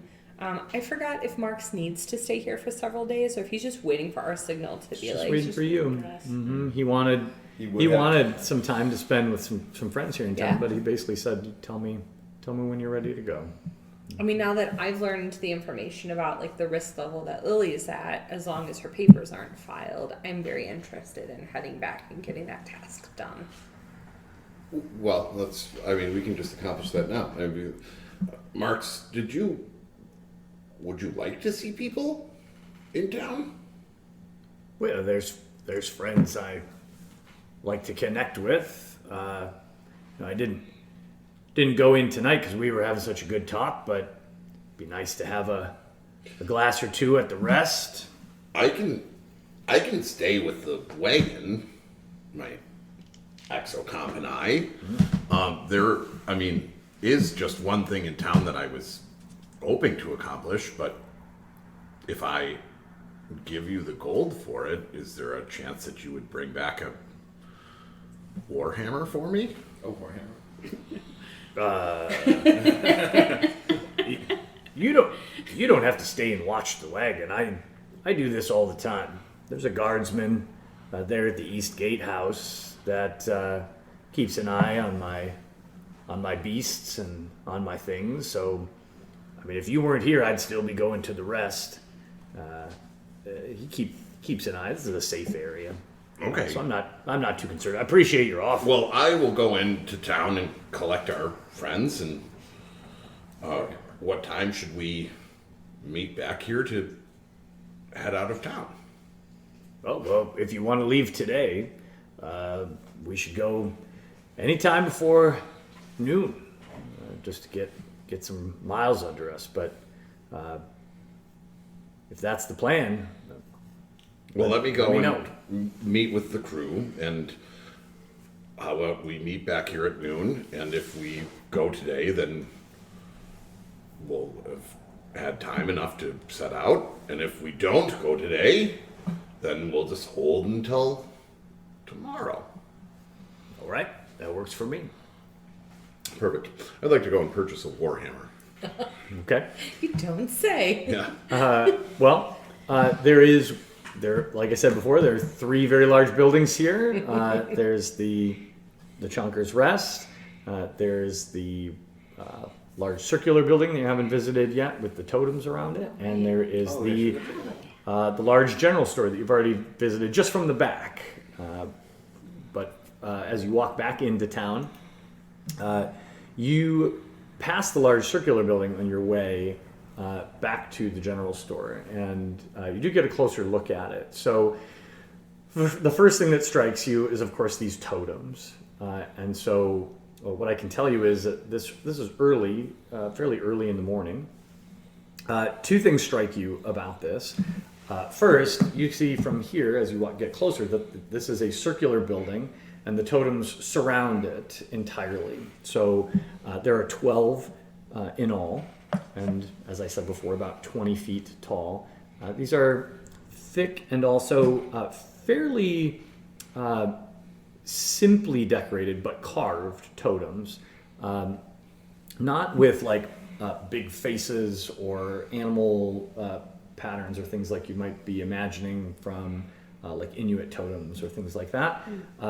These look to have almost like pictographed stories winding their way up towards the top. So if you get a little closer, it's almost like reading a tale, like a narrative in So you have stories. to walk around in circles to read. That's exactly right. Like, you get up to the top and you just kind of fall over it. Right. Well, and interestingly, there's not stairs or anything. These are just like probably 2-foot diameter tree trunks that are 20 feet tall that have been carved like this. The second thing you notice is that this building, unlike any other building in Chukip, is not made of wood. It is made of nearly pure white ivory stone. It's not the tallest building, but it is round, circular, smooth, and made of fine ivory stone, with sort of a cupola on top, sort of a dome. And then the third thing that you notice is at the very top of a few of these totems, there are tabaxi perched up there. Not all of them, but there's 3 right now at the very top of these totems, just perched in a very high place. You're not really actual tabaxi. real Not live tabaxi. Seated with their tails swishing. Yeah, they're just up there on a really high pole, hanging out. You're not really sure what they're doing up there, but you can see them. I don't think they really know what they're doing up there. Could be said search to climb. Watching. Seemed like a And- vantage point. And so this is where I would say, once you notice that, another glance at the totems shows you the claw marks. These are, Scratchy pills. they're well, no, it doesn't look like people. It doesn't look like anybody's just scratching at them. But clawing But clearly, there's yeah. this is a thing that happens. At a glance, you I can mean, tell. it's a cat town. It makes sense. Is there? You said that not all of them. So, Well, they're not all occupied right now. Right. They all look climbed though. Yeah. I feel like I want to climb up there. Okay. Okay, Pop. Yeah, I'll climb up there. All right. Cool with me. Um, I imagine I'm going to ask you to make an acrobatics check. athletics check. Ooh, athletics. Yeah, because you are free climbing a big wooden pole. Does it just takes Thought off that two that would have tools? been. I thought that would have definitely been an acrobatics check for sure, but athletics. Now this takes some physical strength. Yeah, you gotta. that I do not have. I mean, Ooh, oh, slow. That's a 10. Okay. A 20-foot pole is really big for you. It's bigger than it is for other people. So you kind of Weird. get a running start. You start making your way up, and the good news is these are carved, right? And so there's handholds, there's grips for you. But about 7-8 feet up, you start to get the sense that these are more easily climbed by creatures with claws, and that you're at a significant disadvantage in this effort, and your muscles start to get a little shaky. So I'm going to give you a risk-reward choice here. You can roll an additional athletics check. This will be at a slightly higher DC to push yourself to go higher. The risk of this is if you don't do well, you will fall off of this pole. Or you can kind of give in and descend safely. Go big or go home. Yeah, no, I'm going. I'm going for it. All right.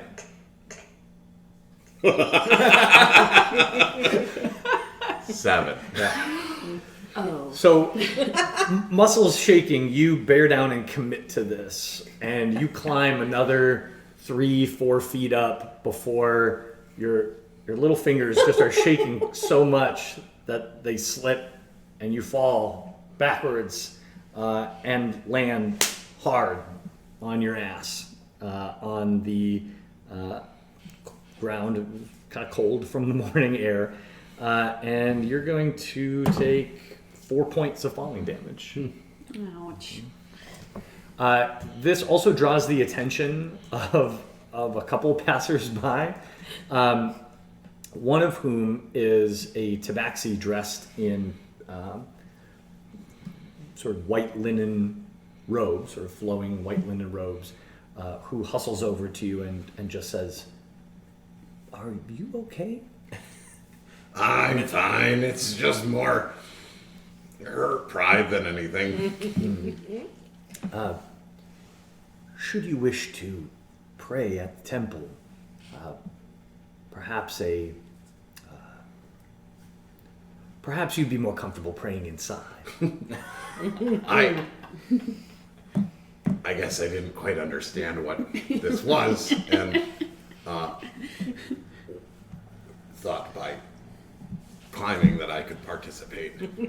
Well, of course. I am very curious, though, if you would like to tell me more. Of course. With all due, I meant no disrespect. None. Trying to climb. None taken. We have Your many, religion. We have many visitors here Disrespectful people. in Featherwand, and ignorance of our customs is not a source of offense. You find yourself at Featherwand's Temple of Azul. This is a place of worship for the goddess that brought the tabaxi into the world many eons ago, and it is a cultural center for us here at Featherwand. The totems are representative of the journey of our people over time, and many tabaxi, as you see, choose to reflect and contemplate from a high place, a place of safety and peace and comfort. Also offers a perspective, but not all choose to celebrate in this way, and you are always welcome inside the temple as well to reflect, should you prefer to find your safety in a dark and closed space and find your protection there. All are welcome under the protection of Azul. Are you an under the covers cat or a sit on the chimney? Thank you for explaining that to me. It is my pleasure. And with that, they depart. There's one more thing that you notice now that you are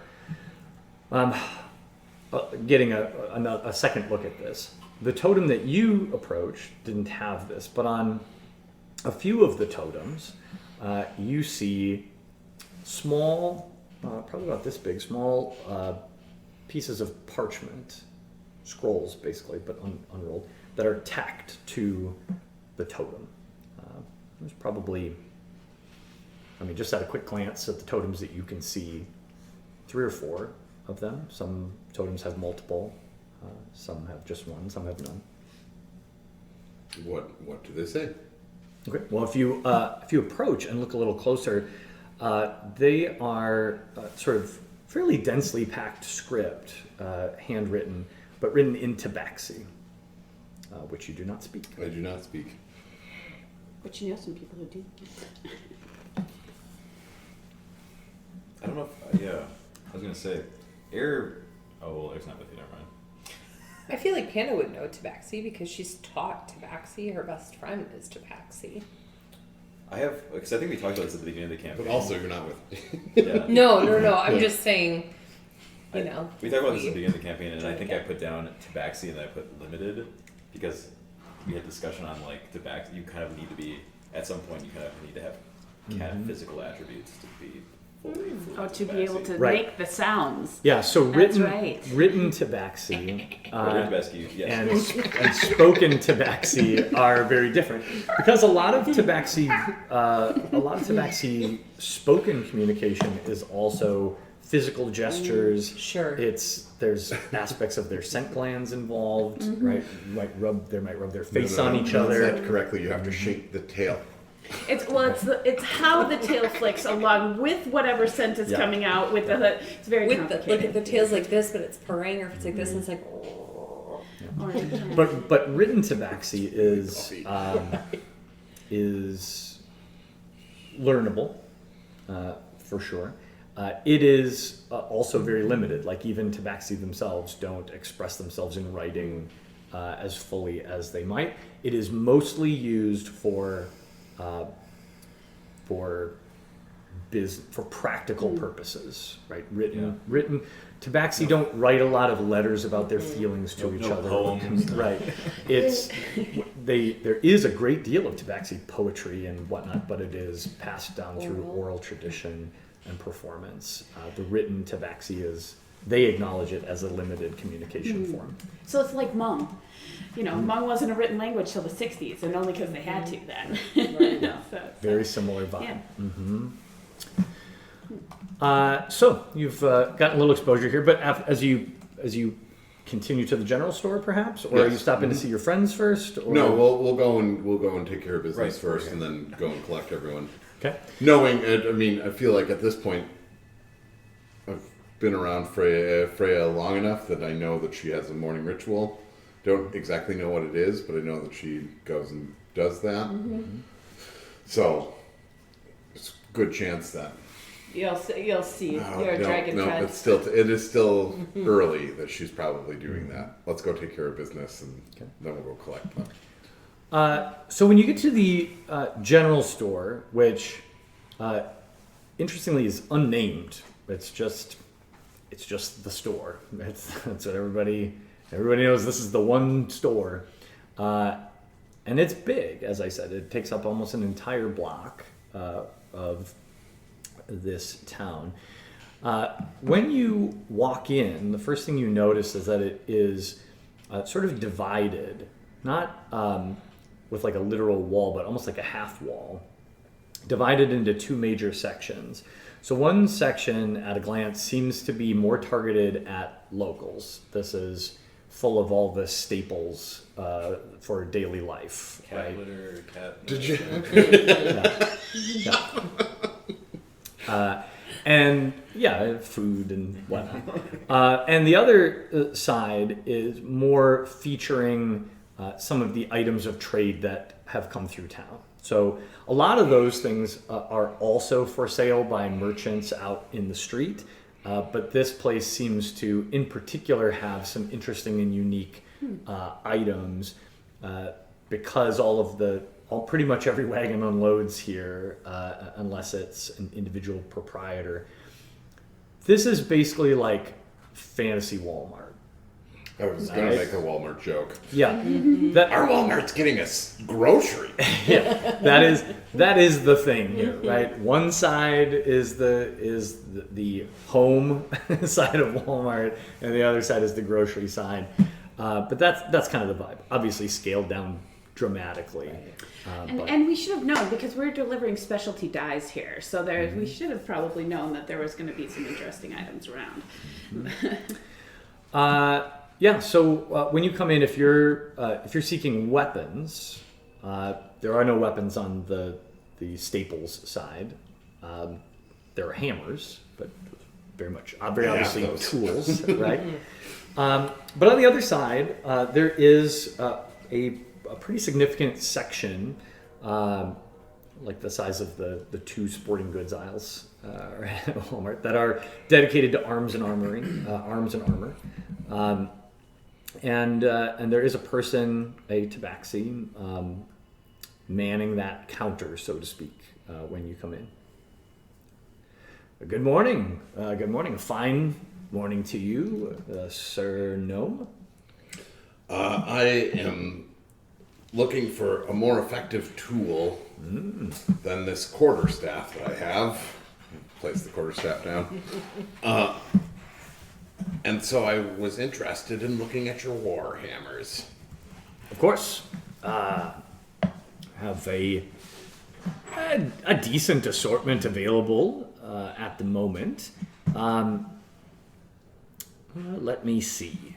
So he reaches behind him and pulls off of the rack two things.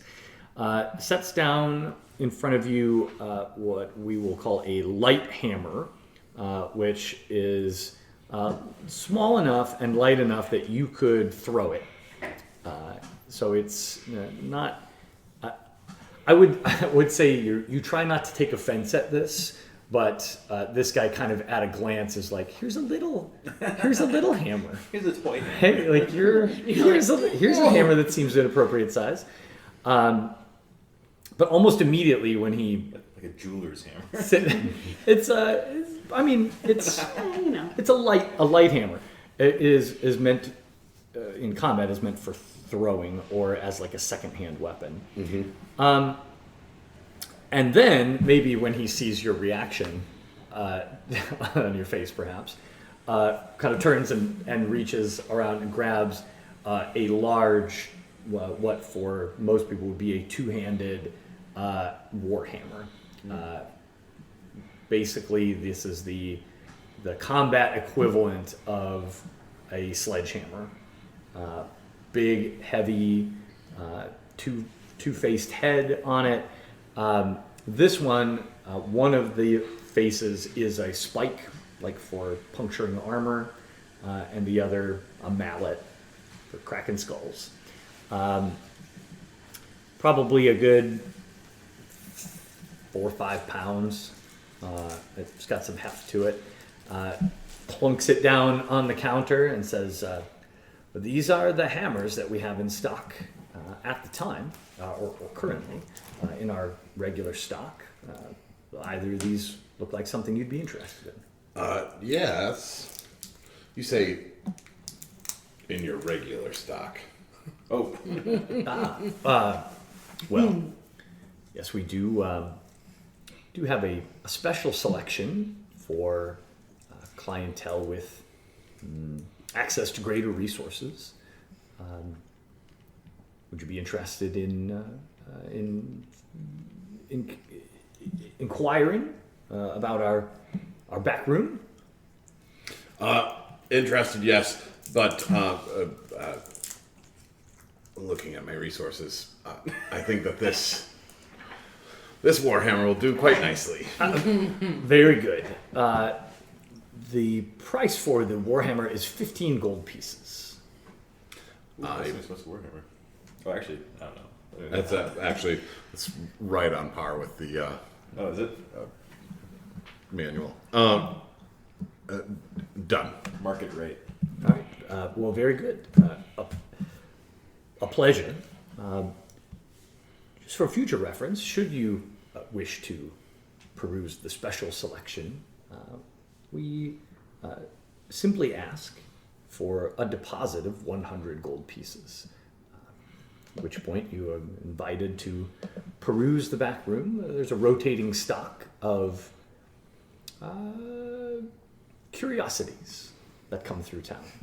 Sometimes items of magical potence, sometimes items of rarity, alchemical mixtures, things that are harder to come by and less in demand.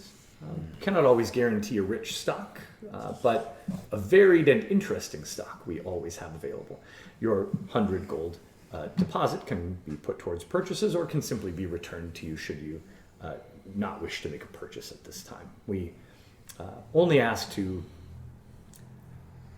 It can be a bit of a carnival if we don't. People come in just to window shop, and it eats up a lot of time, you understand.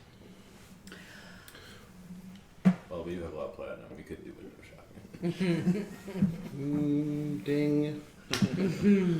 Thank you for your time. A pleasure, a pleasure. Have a wonderful day. Tell your friends, come back. Freya's gonna come wandering in also. Oh, Here. I was looking for you. Yeah. Hey. I was How just. was your night? I mean, by looking, I was just about to come and collect you all. Okay. So I have this. I'm looking for. I'd like to unload this hide armor that I have. Very good. Let's take a look. Let's see. Unload that. Oh, right. It was that. I hide. have some hide armor that. Isn't it disgusting though? Isn't it like covered in blood and stuff? Took it into the bath. We Brushed washed it off a with little. the- Yeah, I took it into the bathtub and just cleaned it up a Yeah. little. All right, takes a look and says, that seems to be in reasonably good condition. I'll have to clean it up a bit, it appears. But yeah, would be happy to take this off your hands for 3 gold pieces. I was looking to get a knew this would be 10, and granted if it's in good condition, it needs a little bit more. I'm looking really more to get up in the category of 8 or 9. Well, you can roll a persuasion check if you'd like here.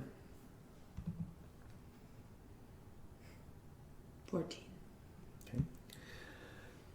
Well, while I can certainly understand your position, 10 gold pieces is what we would hope to sell it for. So for us to operate a business, I'm sure you can understand, we need to be able to turn a profit. The best I could do is 5 gold. I'll take 6. I'm afraid that's just not going to happen. But appreciate your patronage, and I do hope we'll see you here again. I don't really want to carry this. And it hurts me inside to do it for 5, but if that is where your hardline offer is, then I will take 5 for it. As we are fond of saying in the Tabaxi community, business is pain. Yeah. We're pleased to share that pain with the community. Hands you 5 gold pieces. Okay, is there like a potions area or anything that I could like? I'm looking, or spells. I'm looking to see like about how much. I'd just like to discuss. Can I buy some spells around here? Or you said it's like Walmart. Or a potion. Tell me more about I just what you're like to- looking to accomplish. I'd like to just kind of know if there's like an offhand like healing potion that I could have, or just one that to carry around extra with me, or possibly a disguising potion. You know, something of that sort, just to kind of have with me. Interesting. And then how do interesting. I take this off of there? How do you take what off How then? do I get? Because I should have. Click on hide. And then there should be a delete button. Delete, got it. Because I should have deleted these short swords too, because I sold them already, I believe. Yes, so we do indeed have potions of healing available. These fall in our special selection, and I know we have at least 1 or 2 in stock. They go quickly, as I'm sure you can imagine. In terms of something to disguise you, I would have to search the inventory to see what we have available. Certainly, we have various things that you could probably assemble into some form of a disguise. We have a variety of clothing, and makeup. Would I like maybe illusion a little more? So so say I had a little bag that I was carrying on me, I'd like it to look just kind of like my scales at some point. If it, Interesting. I sort of camouflage for smaller people. It doesn't have to be a huge spell for my entire body, but something that could just camouflage something that I was carrying on me. To be honest, I'm really not sure if we would have something to help you with that. But should you wish to view some of our interesting magical items, as I was telling your friend here, Master Gnome, if you place a 100 gold piece deposit down, we can take you into the back room and show you our special selection. Yeah, I just don't think I can afford anything back there at this point. So, but thank you. I appreciate that. Of course. Yeah. Nothing in standard standard potion stock out here. No, all of our anything magical or special is kept in the special selection. Again, to be clear, the 100 gold pieces is simply a deposit to make sure that randoms aren't poking around in the special selection. As it turns out, we are random. Yeah, randoms. Fair enough. Well, maybe we could just go and look if you wanted to. Do you want to look? Look at I that. think. Pretty please, can we look? I'm just I think gonna. that the temptation is there. I think that What if there's something We really should cool? step back till we have the cash. correct, because Who knows what we can would do be some. using money that's. Okay. All right. No, we're gonna pass. But We're whispering to each other. Very good. we should go and find Pando and Lily because Not air though. well, Well, Eric. Actually, I mean- I don't know why I wouldn't be with you. We you would- have left without. Would you have left the? She did her little Oh, I morning did my ritual. morning ritual. Oh, and then just Did I ended up come in back? yeah, Yeah, and we sort then of ended up wandered in the in. store at the same time that Yeah. I was there. But I mean, well, of course, we eventually find air, but Maybe. I happened to come upon some knowledge last night that if we started a small side business, Lily could. Well, let's go find Panda Oh, and we yeah, can let's talk talk. about it. Okay. All right. Peace out. Peace All right, out, Walmart. What are these? The merchant waves you farewell. What are the two of you up to this morning while these two are shopping and climbing poles? Scheming. Lily and I are just walking. So I did my solo walk the night before, and we're just kind of taking in the marketplace and talking to people. And she's trying to learn more about it since she plans to stay there. Okay, I like it. Air goes to the shop and puts down the money to see the back stock. Okay. I don't know, and I hope this accounting is right because I have 11 platinum pieces. You do? From where? I don't know. What? I have 12. You do? Oh, yeah. Did you guys put up money for something? Well, you guys got Holy crap. You guys got- because I'm sitting on, like, at this point, after that Warhammer, I'm sitting on 20 gold. And I realize that Potom isn't a big one for, Right. like, money. But I just have- 11 platinum and 12 platinum is... Yeah, I mean, I have the 100 Air does platinum. score That's our money. collective 100 Yeah. platinum that I didn't believe that we dispersed out in any way. So you guys got prepaid. I'll go back and review a little Okay. bit. You were prepaid 250 gold Oh, it's for better than that then. for the dye job, which is 25 platinum.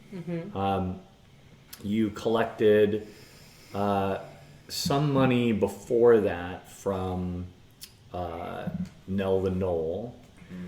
Trying to remember how Did we much. just give our platinum? We just gave the whole 250 to you that we got prepaid. So that's what it's got to be from. We gave the whole 250 to you, and that was to buy Lily, to buy off Lily. Oh, and I Well- probably You also got being Air probably didn't. 500 gold pieces for completing Yeah. your kidnapping mission.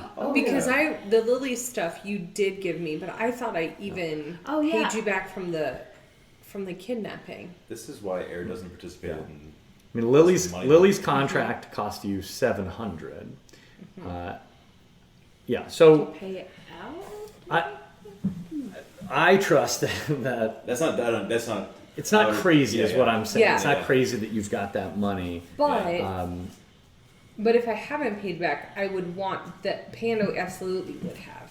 So Because I had 34 gold pieces that I had after all of our transactions. I have it in my notes at home, but do you happen to remember how much you gave me for Lily? I gave you. I think that we gave, like, we This is both not our kept strong a suit. little bit of. I know, I know right? it's terrible. We both kept a little bit. I of mean, money. no, money is not our strong suit as Apparently as a not. group.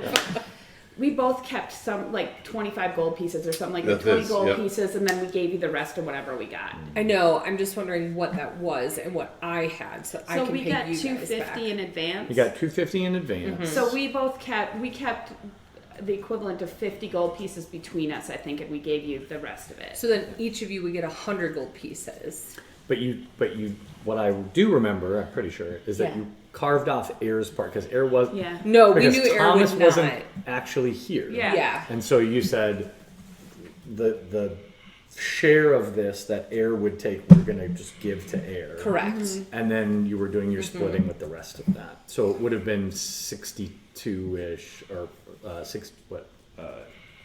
wait. Yeah, 62 and it 62 gold and 5 silver Yeah. would have gone to Air, and then the remaining portion you kind of divvied up Mm-hmm. and managed the Lily stuff. But for the payoff of Lily, I want to pay you guys back to what you gave me. To the best of my memory, that has not happened. No, We'd have to no, go it back and hasn't. listen or check notes, but to the best of my Yeah, we'll memory, have to you've go not back and repaid them figure that for out. their part of that. See, that's one of the things that I'm like, oh, I'll remember that, but then it's like weeks and weeks. I know and I have don't it in my remember notes who somewhere. Months and months. Yes. Yeah. Yeah. Yeah. Well, and this is in what I would imagine is that in Mm-hmm. your heads at the time you thought, well, when we get back and get paid again, all the rest of this money, then Right. we'll just quickly catch Distribute everybody it. up. And But meanwhile, I'm sitting with money and they have very little, so I could pay back something to you both. Mm-hmm. And maybe that's what we do when Lily and I are just walking around town and we meet up again and you guys have the conversation with me about like the costs and things like that. So one platinum is how many gold? 10. 10 gold. Okay. Yeah. Yeah, and we would have gone. You said 250 gold or 250 platinum. Gold. Oh, okay. 25 flat. And I have 12 platinum and 40 gold. I mean, And I hardly touch this unless we're doing Yeah, I know. something specific. I'm not concerned that the amounts you have in D&D Beyond are inaccurate. I know. I just want to start paying them back because it's Sure. silly if I'm sitting here with a bunch of platinum and you guys are like, I have 1 gold. I'm Yeah. trying to feed myself. I have flush so fresh. Well, so let's I'm going to zoom in on Air. If you guys want to Okay. think about Yeah. putting money wherever Yeah. you want to put it, that's fine. Okay. But And then I'll just call it so even. Air Later in the comes morning, in, Yeah, separately. asks later in the morning, finds out about the special selection, and No hesitation. Plops it down. all right. So they the shopkeep takes I think that she. 10 gold, I think Panda's giving that. or to sorry, us. 100 gold, Shopkeep. 10 platinum, With Dan. and escorts you, unlocks a small wooden door and escorts you into a back room. It's not a large back room. It is probably a very similar vibe back there to the paper goods store where you where you Fancy had papers papers. forged. There's a small counter with a glass top with some items laid out underneath it, and then behind the counter there are some small racks that contain a few vials.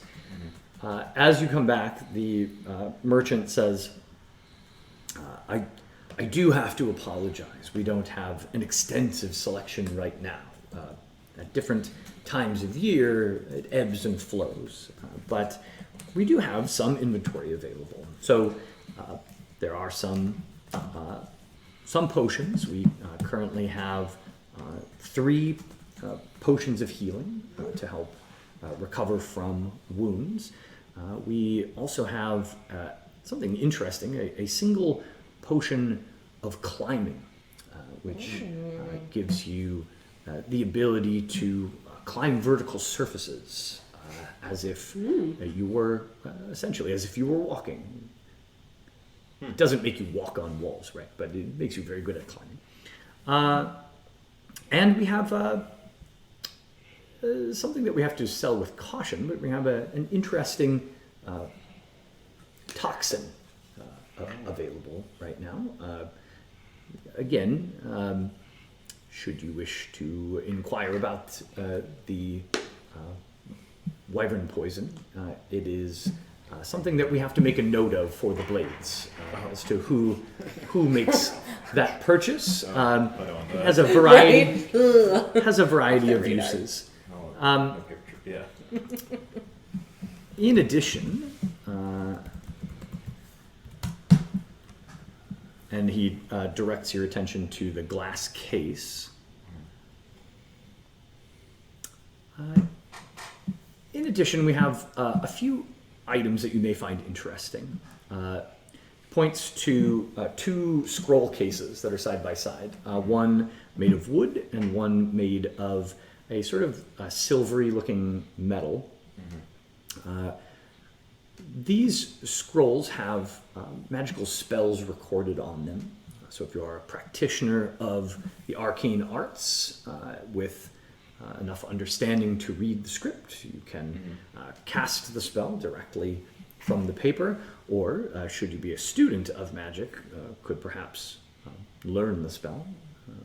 The 2 spells we have available right now, one is the shield spell, which creates a buffer of protection, and the other is an interesting spell called Suggestion, which allows you to perhaps nudge someone's will in a direction of interest. Then, of course, we have this interesting little item, and points at a little pouch, a little leather pouch. This is called Dust of Dryness. It's an esoteric little item, but it has the ability to, a bit of sprinkle of this dust to absorb massive quantities of liquid in a very short period of time, desiccating things. Not dangerous unless you should consume it, which I do not recommend. But practical in certain circumstances, perhaps. And then one other item of interest available, which is this oil, and points to a little vial of oil. This oil, when applied, will cause a creature or an item to levitate for a period of time. That's kind of cool. If it is a creature, there is some level of control over that levitation. So should you apply it to yourself, you can adjust the vertical, as it were, by willing yourself higher or lower for a period of time. Very useful in certain circumstances, again. And then, last but certainly not least, we have this dagger. And shows you a dagger made of dark steel with sort of a somewhat wicked-looking blade. It's got a one edge sharpened to just a fine, sort of a fine edge, and the other side jagged with sort of these little hooks. Think like Marine's combat knife kind of a look, like Rambo style. Bowie knife. There you go. Thank you. This dagger is enchanted to harm. It is. Get out of town. Yeah. It holds its edge better than even the finest master-crafted dagger. And what you're looking at here is a dagger +1. These are the items we have available currently. If any of them are of interest to you, I'm happy to quote a price. Is the wyvern Toxin. Does that have any special effects, or is it just simply a I can kill creature kind of tell poison? you. a little bit about wyvern. And we don't know poison. this, right? Like, I'm obviously listening as a player. Yeah, you're not in the but, like, room. we don't know this. No. That's my hardest thing, is remembering what I know and what Peter Yeah. knows. So yeah, so the wyvern poison just Poison. hurts you real bad. Real bad. Yeah, Does this mean that I can it's a apply it? Constitution saving throw kind of okay. thing. Yeah, so you can apply it to a weapon, Okay, that's what that would be my question. and then should you hit successfully with that weapon, the target would have to make a Constitution saving throw, or take 7d6 poison damage. That's pretty good. It's a lot. It's a lot of poison damage. Yeah, so an average of 24 points of poison damage on a hit. Now this vial that's available. I mean, you don't know a lot about this. You're not a poisoner or anything like that, but you would imagine you could coat a blade 4 times, Ooh, okay. perhaps. Okay. Air asks, how much for the wyvern toxin?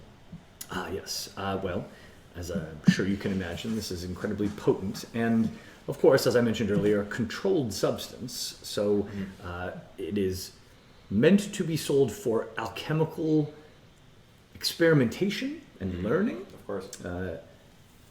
If we were to sell it to you, you need to record your name and identity to be shared with the blades.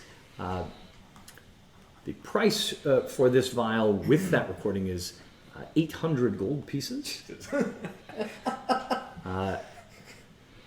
Should you have an aversion, Wait, 800 gold pieces? 800 gold pieces, yes, Oh, so okay. 80 platinum.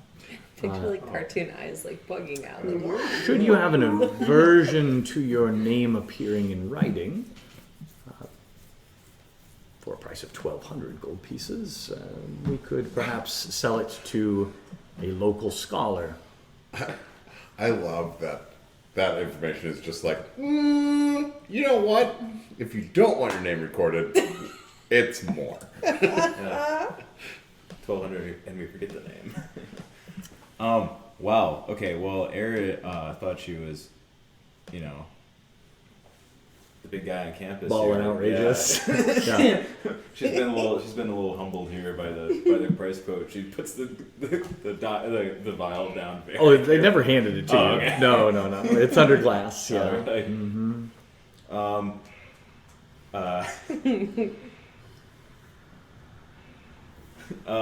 Air, I'm trying to think of how she could do like very cool way, just like exit the situation. Yeah. Be like, oh well, what a shame. Too bad you don't. Too bad you don't have cooler poison. Yeah, too bad you don't have cooler poison. Poison's lame. I said, well, you know, unfortunately, yeah, your stock is very limited this time of year, isn't it? Yeah, It is, yeah. and I deeply apologize. As the that's trade unfortunate. season peaks, we are sure to have a wider variety, so I would welcome you back if none of our items are appealing to you at this time. Yes, and they don't. Unfortunately, Yeah. but and then Not even a potion of healing for the road. The no. dangerous roads ahead. no, I have a gnome for that. Very good, very good. All right. Well, so he escorts you out. Yeah, one, but separately from like the magic things. I do. Air does inquire about simply valuable gemstones.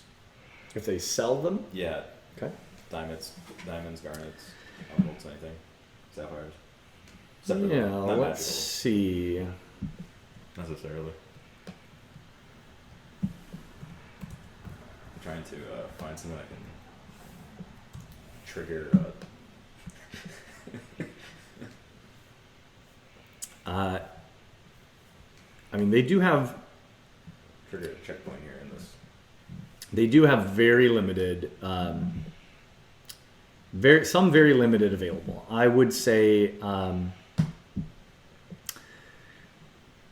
they have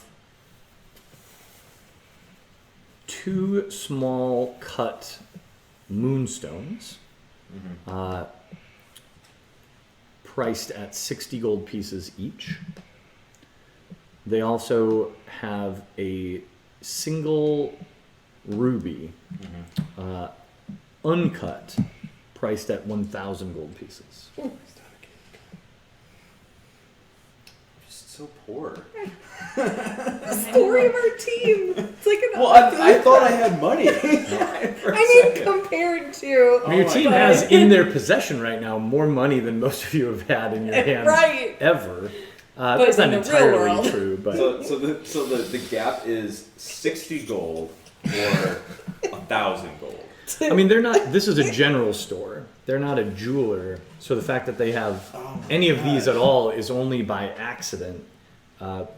That some trader passing through pawned these off to exchange for something else. Well, Air's gonna try something, I think, and buy one of these dumb moonstones. Okay, so 60 gold pieces for Yeah. one of the moonstones. Yeah. Very good. Yep. 60 gold, so 6 platinum. Yep. Great. Money. It's fun. Okay. And I guess that's it. Okay. All right, my friends. Oh, it's our moonstone. I got that in here, don't I? So I think reasonably we've got just a few minutes left before we're going to wrap up our session for the day.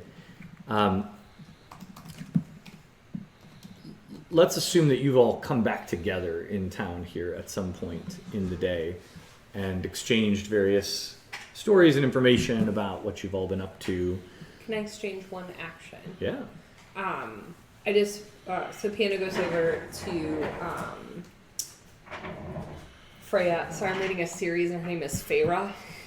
And Freya. so I know, but I'm reading a yeah. series, and her name is that. And so, like Freya, in my that's head, I have to like really think. Yeah, it's funny. And pat him and just says, "Hey, thank you again for what you gave for Lily." And Pando gives each of them 5 platinum pieces as a start, knowing that that's likely not all that they loaned her. Okay. Sure. I'm gonna put it in as gold because I'm gonna just That's keep the 100 totally platinum. fine. That's Yeah. 100 platinum, but yeah. Well, thanks. No, thank you guys. This was unexpected. And so I'm removing 10 for me, Okay. and I'll then figure out the rest that I owe you. I have one last thing if other people are done. Yeah. Once the next time Air has a moment of privacy, this is not gonna work. It's not valuable.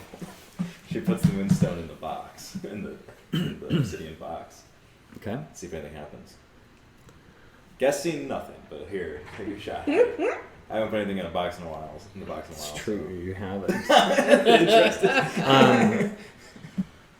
So what happens is an experience you've had many times, Oh. which is it's there and then it's not. I guess the only thing I will say is your experience of the box is just slightly stronger here than it ever was in Chukip. Oh. And what I mean things by that elevated? is, Yeah. there you feel it with more significance. It's not overpowering or anything like that, but the box interacts with you in a variety of simple ways, Sure.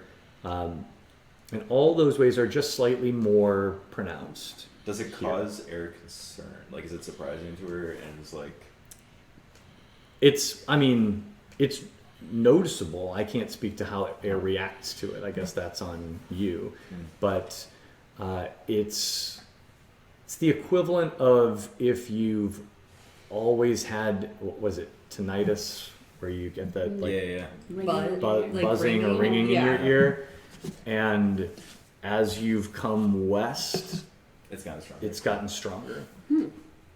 Oh, so this isn't. Oh, just like generally, this isn't necessarily unique to this particular experience. It's just No. among. On the All of it. you probably barely noticed it on the journey at sea, but as this journey has continued and you've come further and further west, it's become noticeable. Okay. Yeah. Okay. Air, I think, reacts by. I think she's now just internalized what's this experience, and she quickly puts the rest of her platinum, the 5 platinum pieces in Okay. the box. So another 50 gold. Oh, just as poor as you guys now. So this is interesting then. She doesn't know what to think. This time you do get a reaction. Oh, okay. With that additional amount. The box. How big is the box? It's pretty small, I think. Perhaps. Yeah, like a matchbox, maybe even. Or not a matchbox, like a deck of cards or something like that. Okay. But enough to be like easily concealed and carried around, and Yeah. so Can I ask that it's maybe been just a little bit bigger Oh, than that, sure. like almost pencil box you size tell- up to yeah. this point? I'm here for a good narrative. I guess whenever I've thought of it, I've always kind of thought of your dice box. Yeah, sure. Because Wherever it is. Wherever that is. No, I don't have any But particular let constraints. I'm imagining it. I've been imagining it more like probably about 8 inches long, Sure. and with a little bit of depth to it, so that if you put some money in it, you could rattle it around and hear that. Little piggy bank. After like a little kid's piggy bank. After that deposit, you don't watch this happen, but the next time you pull it out, it is smaller. Okay. Not wildly smaller, but this thing is always in your possession. It's you touch it, interact with it many times a day. And for Air, I think this is very surprising because this is the first time Yeah. that has happened. But for any of us, it would be the equivalent of pulling out your cell phone and Yeah. suddenly it's smaller Yeah. than what you interact with it that much No. Yeah. in a day, where I've got this 12 or now it's like the S, right? Yeah, And you're yeah. like, whoa, where's my phone, right? Yeah. Who's got my phone? It's that kind, but it's very obviously still your box. I love the idea that it's It's like just slightly smaller. yeah, because it's obviously I love the idea that it's interacting like maybe on another dimensional plane here, or something like some H.P. Lovecraft, some like impossible geometry. Yeah. You turn it one way and it's like thinner than it, like you take measurements or something and it's like the inside is larger than the outside or something strange like that. It's definitely otherworldly in some way. Yeah, that's an interesting little line you have crossed. Okay, my friends, I think we're going to pause it here. So when we pick up next time, you have not departed Featherwand, so there will still be an opportunity to explore things or talk to people or do anything that you might want to do when we come back. Or you can potentially hop on the road. Mark's is ready to go today if you want. So we'll pause it here today. There is one more order of business Oh. that Hadam would like to bring up with Lily, but we can do that next time. Okay, fair. Let's make a note though. Yeah, that's why I looked at you. Yeah. Make a note of it.